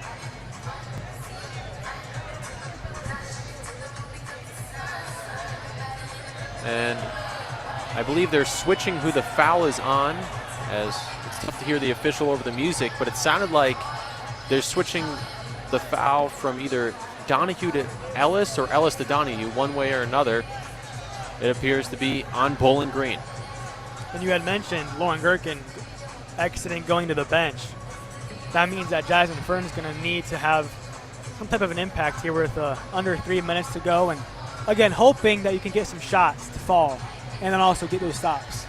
And after the game, stay tuned for assistant coach John Nicolay. It was going to be Lauren Gherkin as our player we interview, but since she is dealing with an injury, we will not interview her, so it will be a surprise after the game. Hopefully she is okay. As the Falcons have, throughout the season, had players in and out of the lineup at times. Kaya Woods dealing with some injuries. Lauren Gherkin now dealing with one. Donahue's missed some time. Tay Ellis has missed some time. It's been a difficult process, moving parts. If we're not going Gherkin, obviously I would highly consider Donahue and Kohler each at 12. And again, Donahue being such an influence defensively with so many turnovers and steals forced. Now Salenbein with her 28 points takes it down the floor. Towers, left wing, pass over to Kingery. Kingery drives, kicks it to Salenbein, and she has 30 points. Bree Salenbein with an incredible performance in this one brings the lead up to 17. Kaya Woods gives it to Kohler, right wing. Kohler pump fakes, drives, goes inside, reverse layup, a nifty move down low, and Paige Kohler gets herself another basket, up to 14 points. Now you're looking for a stop. Turnover, if anything, and they just got one. And right there, Carson Norman tried to pass it to Salenbein and accidentally committed a backcourt violation as Salenbein wasn't fully across the line. Kohler inbounds to Woods with 2 minutes to go. Fern has it, passes it over to the left block. Tough shot by Donahue, missed. Long rebound. Kaya Woods gets it, stuck down low, finds Ellis in a gap, and a good pass and score as Bowling Green cuts it down to 13. A minute 40 on the clock. Norman double teamed in the backcourt, gives it to Salenbein. Now Kingery gets it up the floor as they will play with the time. Tagayi passes it down to Salenbein on the left block. Salenbein loses the ball. Fern has it, jump ball. And the possession arrow points in favor of the Cardinals. You had mentioned Salenbein reaching 30. She's also 2 rebounds shy of reaching a double-double. 8 rebounds and 4 assists to go with her 30 points. Salenbein tried to pass it and got fouled. The call is on Lauren Gherkin.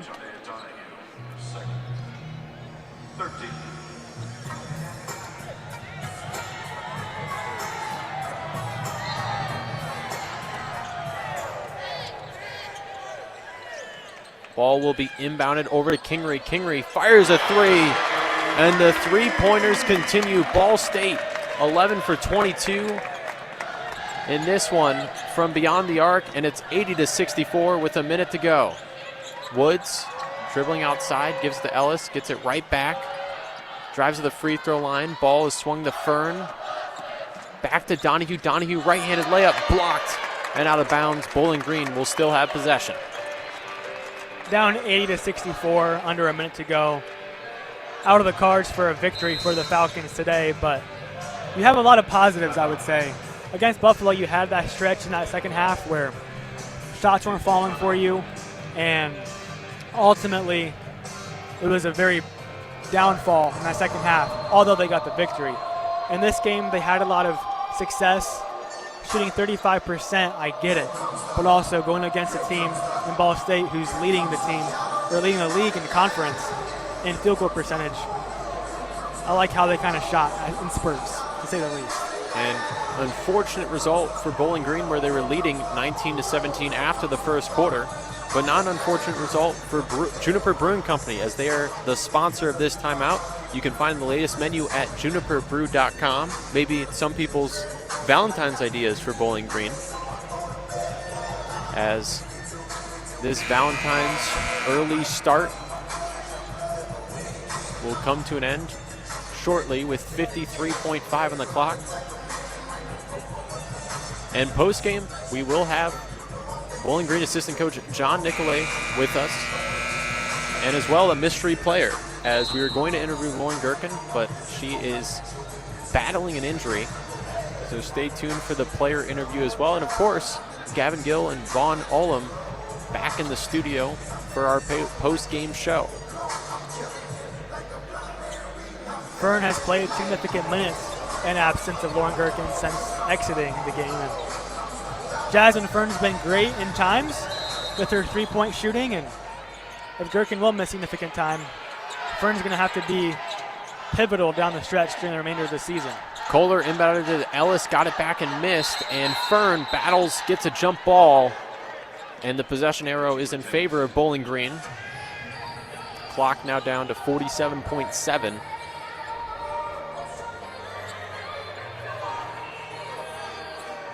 It's been a story all season long. Bowling Green struggling to shoot. And they're at 34% in this one. Kohler back to the corner, gave it to Donahue. Donahue drives, backdoor pass to Taya Ellis. Ellis's shot is long, and Towers gives it to Norman after the rebound, and a foul by Paige Kohler. That was another time where Taya Ellis was just met by two Cardinal defenders and forced up a shot in which it was very contested and not easy to shoot. Bowling Green down 16. They did foul, and now the ball is inbounded all the way to Kingery down the floor. She misses a layup to Guy, got the rebound, and now over at half court, Norman has it. 23 seconds in this one. 7-second difference between shot and game clock, as Ball State will look to take one last shot. Instead, Salabine got fouled as she went up for a shot, and she can add to her scoring total 30 points in this one. Yeah, Salabine's been dominant all day long. Mentioned her 30. She's very creative, and she uses her 6'2" height as a guard to her advantage. You don't see many 6'2" guards out there in women's basketball. And it makes sense that she was a four-star recruit and initially was at Gonzaga, as Salabine has been phenomenal in this one. Makes both free throws and 32 points in this one, as she is subbed out to a standing ovation from the crowd.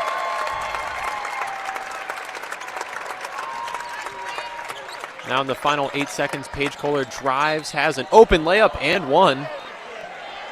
Collective groan in the arena as Kohler will add to her scoring total.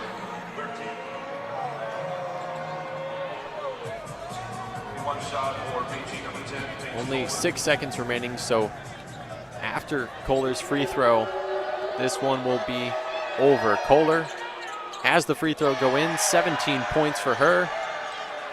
And Kingery gives it to Norman.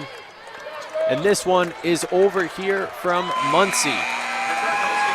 Ball State Cardinals 82, Bowling Green Falcons 67, as Ball State moves to 12-1 in MAC play, 21-5 overall in the season. Bowling Green, meanwhile, falls to 13-12, 5-8 in MAC play. They'll continue to fight for a spot in the MAC championship tournament in Cleveland. Trey, any final thoughts before our post-game interviews? Bowling Green started out hot, like you said, got inconsistency throughout the remainder of the game, and it just got out of hand, and Salavine led the charge for Ball State.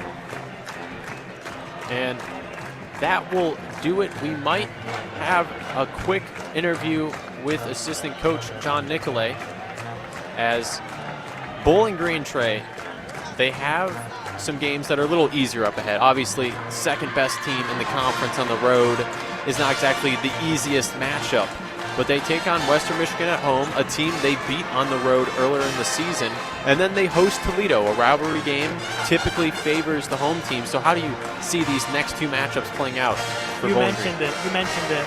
Obviously, Ball State was going to be a competitor. I'm sorry to cut you off, Trey, but John Nicolay's walking over, so.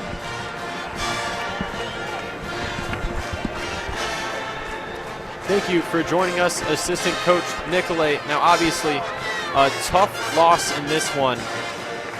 How do you kind of stop looking forward? How do you stop teams from going on large rallies against you from shooting from outside? Well, I think I thought we played hard.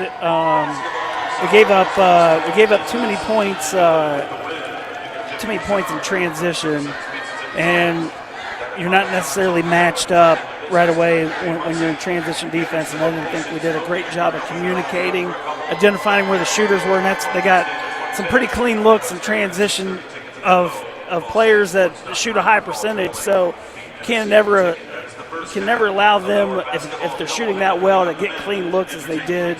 And they got big threes at crucial times, kind of stymied some runs that we went on. So we got to do a little better job of communicating transition defense, make sure that doesn't happen. And then Bree Salabine for Ball State had 32 points. Is it just kind of difficult to match up against someone with that height and also the ability to dribble? Yeah, she's a mismatch for the majority of the league. I mean, she's 6'2" wing, and they can play her multiple positions around the floor. She can go from posting up smaller to, as you saw today, deep range from three. She got too many clean looks on the outside that should have been contested. And then, having a couple players go in and out of the game with injuries, you have two more big conference home games coming up. How does the team rebound and try to win those at home? Yeah, I mean, Ball State's a good team. I mean, until the little run that they went on in the late in the fourth quarter, I mean, I felt like we held our own. So, I mean, we know that we can match up and defend and play with anyone. I mean, regular season's coming down to an end, so we've got to make sure that we're doing everything that we can possibly do to put ourselves in the position to get to Cleveland. Okay, well, thank you for joining us in the post-game show, and best of luck on Wednesday against Western Michigan. Thank you. We'll take a short break here and send it to the studio as you're listening to Falcon Women's Basketball on WBGU 88.1 FM.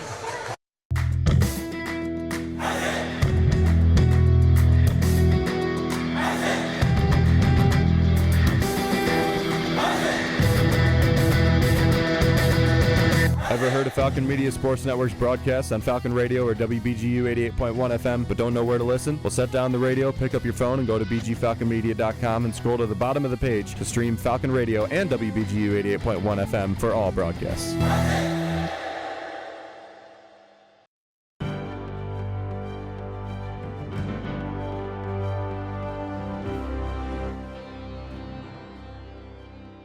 BGSU men's basketball's Christian Didi Vonai is a prime example of how hard work pays off. The freshman guard had JUCO and Division II offers, but chose to walk on for the Falcons and has poured in extra hours to elevate his game with help from assistant coach Jason Newkirk, who has taken him under his wing. In addition to his work ethic, Didi Vonai brings relentless energy in practicing games, lifting up those around him. He's grateful for the chance to compete at a high level, utilize state-of-the-art facilities, and earn a quality education.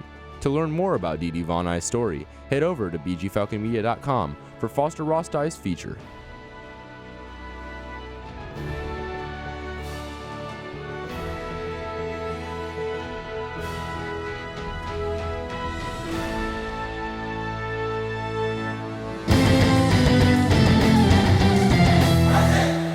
WBGU 88.1 for, I guess, now post-game coverage. Before we send it back out to Adam Duffin for his player interview in Indiana. Final score, 82-67. Ball State takes the win in this one. Not necessarily, well, it's not good for the Falcons, period, end of sentence. But, Vaughn, what was some things that you were, positives? Let's pull some positives out of this game. Yeah, I mean, you look at how Bowling Green came out into that second half. They actually did very solid, I think, comparatively with how they've done throughout, especially that last Buffalo game and throughout other games earlier on in the season. I mean, you're seeing them in that third quarter come out and they're putting together their second best quarter, and honestly, one of the best quarters that we've seen out of them in a minute. So they put up 19. Of course, they did lose the quarter 2019, but honestly, you got a lot of good stuff out of that quarter. And of course, yes, they did separate things out more in that fourth quarter. But honestly, for the Falcons, looking at the positives, as you mentioned, just a good energy coming out of the locker room of halftime, and I like to see the depth come out throughout as well. And just seeing some more of those minutes come through. Of course, you still did have people like Paige Kohler and Donahue leading the way in minutes with Gherkin as well, and they did get a vast majority, but still just seeing some more of the legs moving on the floor. It's just a good thing to see, and hopefully these are names that we can also call out more as we move throughout into the final weeks. Yeah, I mean, Donahue coming off of her injury from last week, played the most amount of minutes with 36. So very positive out of her. She's looking healthy. She's looking good. She had 12 points on the game. Paige Kohler was your leading scorer with 17 points, and Gherkin is right behind her in 16 points. So there's some positives, and then your negatives. I mean, you're playing against one of the best MAC basketball players. All right. Well, Adam is ready with his player interview, so let's send it back out to Adam in Indiana. Adam, who you got out there? So I do not believe I have a player for post-game here, as Lauren Gherkin was supposed to be, went down with an injury. So it appears it will just be me and Trey, and I want to wrap it up with Trey here in Indiana. So Trey, 15-point loss. They were able to keep it close. At one point in the second half, it was a 6-point game. You know, what do you like out of Bowling Green today that they can continue in the future? Well, I think Vaughn hit it on the head. You know, the energy that they had, despite being down by so much towards the very end. They had that fight mentality in them, which they really didn't have against Buffalo, despite beating Buffalo on Tuesday, right? A lot of these games, they kind of get out of it in spurts. They don't have that energy coming out of halftime, and I think they did a better job today. Now, they just happened to go against a team in Ball State who, again, top 5 in three-point percentage, top of the MAC in field goal percentage. This team can shoot the ball.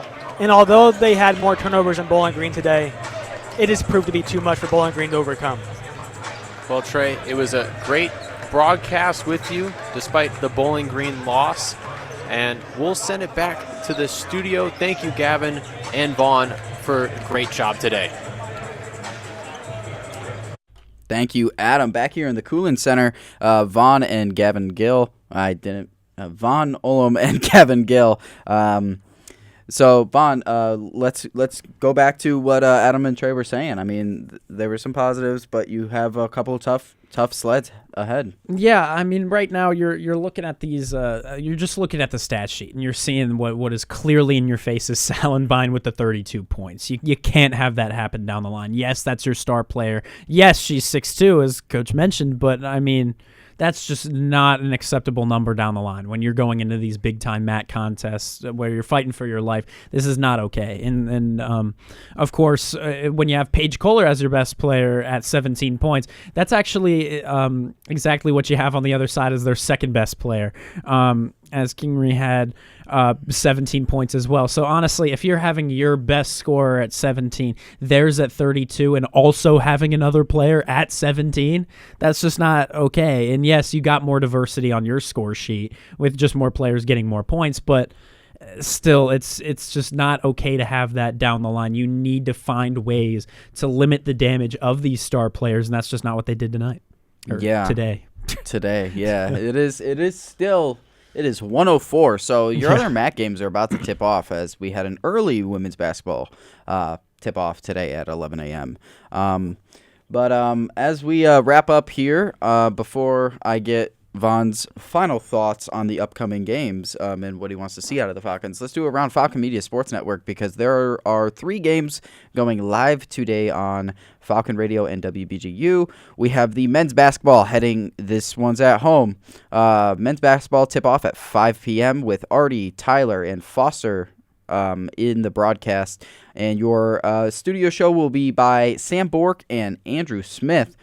Make sure to tune in about 30 minutes before the broadcast on Falcon Radio for their pregame coverage of that. And then later on tonight, the second game of the series, Augustana, puck drop will be at 7:07 p.m. our time. And then make sure to tune in about 15, 20 minutes before the broadcast for your pregame show. That broadcast is with Ben Korak and Lucas Kleinmeyer out in South Dakota, and your pregame show will be by Gavin Gill, me. I will be on the pregame show. So I'll be back here on WBGU 88.1 around 6:40, 6:20, or 6:30 for your pregame show. But also this weekend we have some softball in South Carolina. So make sure, but we don't have any coverage for that. So make sure to head over to bgfalconmedia.com for a recap of that event.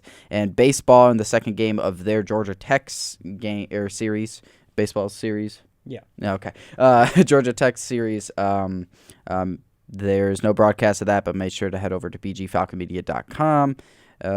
There is also some gymnastics and some women's tennis. All of that coverage will be recaps will be on bgfalconmedia.com. And also, if you want any more content for anything Falcon Athletics, head over there. We have stories, photos, videos, a whole bunch of content for all BG Athletics. So, Vaughn, what are you looking at to kind of see the Falcons end this season on the right foot and try to sneak into the MAC tournament, as they have Western Michigan coming up on Wednesday and then Toledo that following Saturday? Right. Well, right now it's all about discipline. You need to look at all of these opponents. Yes, you got Western Michigan; they're lower in the standings, and you have Northern Illinois to cap off your season. But you can't rely on these things. No. You can't sit back and you can't look at these games and say, okay, well, we got to win there. We got to win there. Like, no, you need to. I mean, as we would say it, you need to lock in. This is the time when you need to do that. You need to be disciplined. You can't have any excuse. As a mentality, you need to go in, and you need to understand that you got to get the job done. Because right now, again, as this game, we talked about, like this stuff won't fly now. As you go into the later stages, you need to get the wins, and you need to get them, whether it's gritty, whether it's as simple as it was maybe against Buffalo. You got to get the job done one way or another, and it's inexcusable if you can't. I mean, coming into this game, you knew you were taking on the number 2 team in the MAC, so you wanted to keep I feel like Bowling Green should have started off a little bit hotter, but you can't always control that. So that way they're not digging themselves out of a hole. But also, they are playing the number 2 team in the MAC. True. I mean, they are 20-5, right behind Miami, who's 20-4. So I'm not going to say, all right, you can throw your hands up and just say, all right, we did our best. But right. You're trying. The whole end goal is to get into the MAC tournament. Right. And if you can get into the dance, you might be able to get to the final. We've seen crazier things happen here in all of college athletics. So I'm just trying to keep up with these top 8 schools. I mean, you're sitting in 8th right now.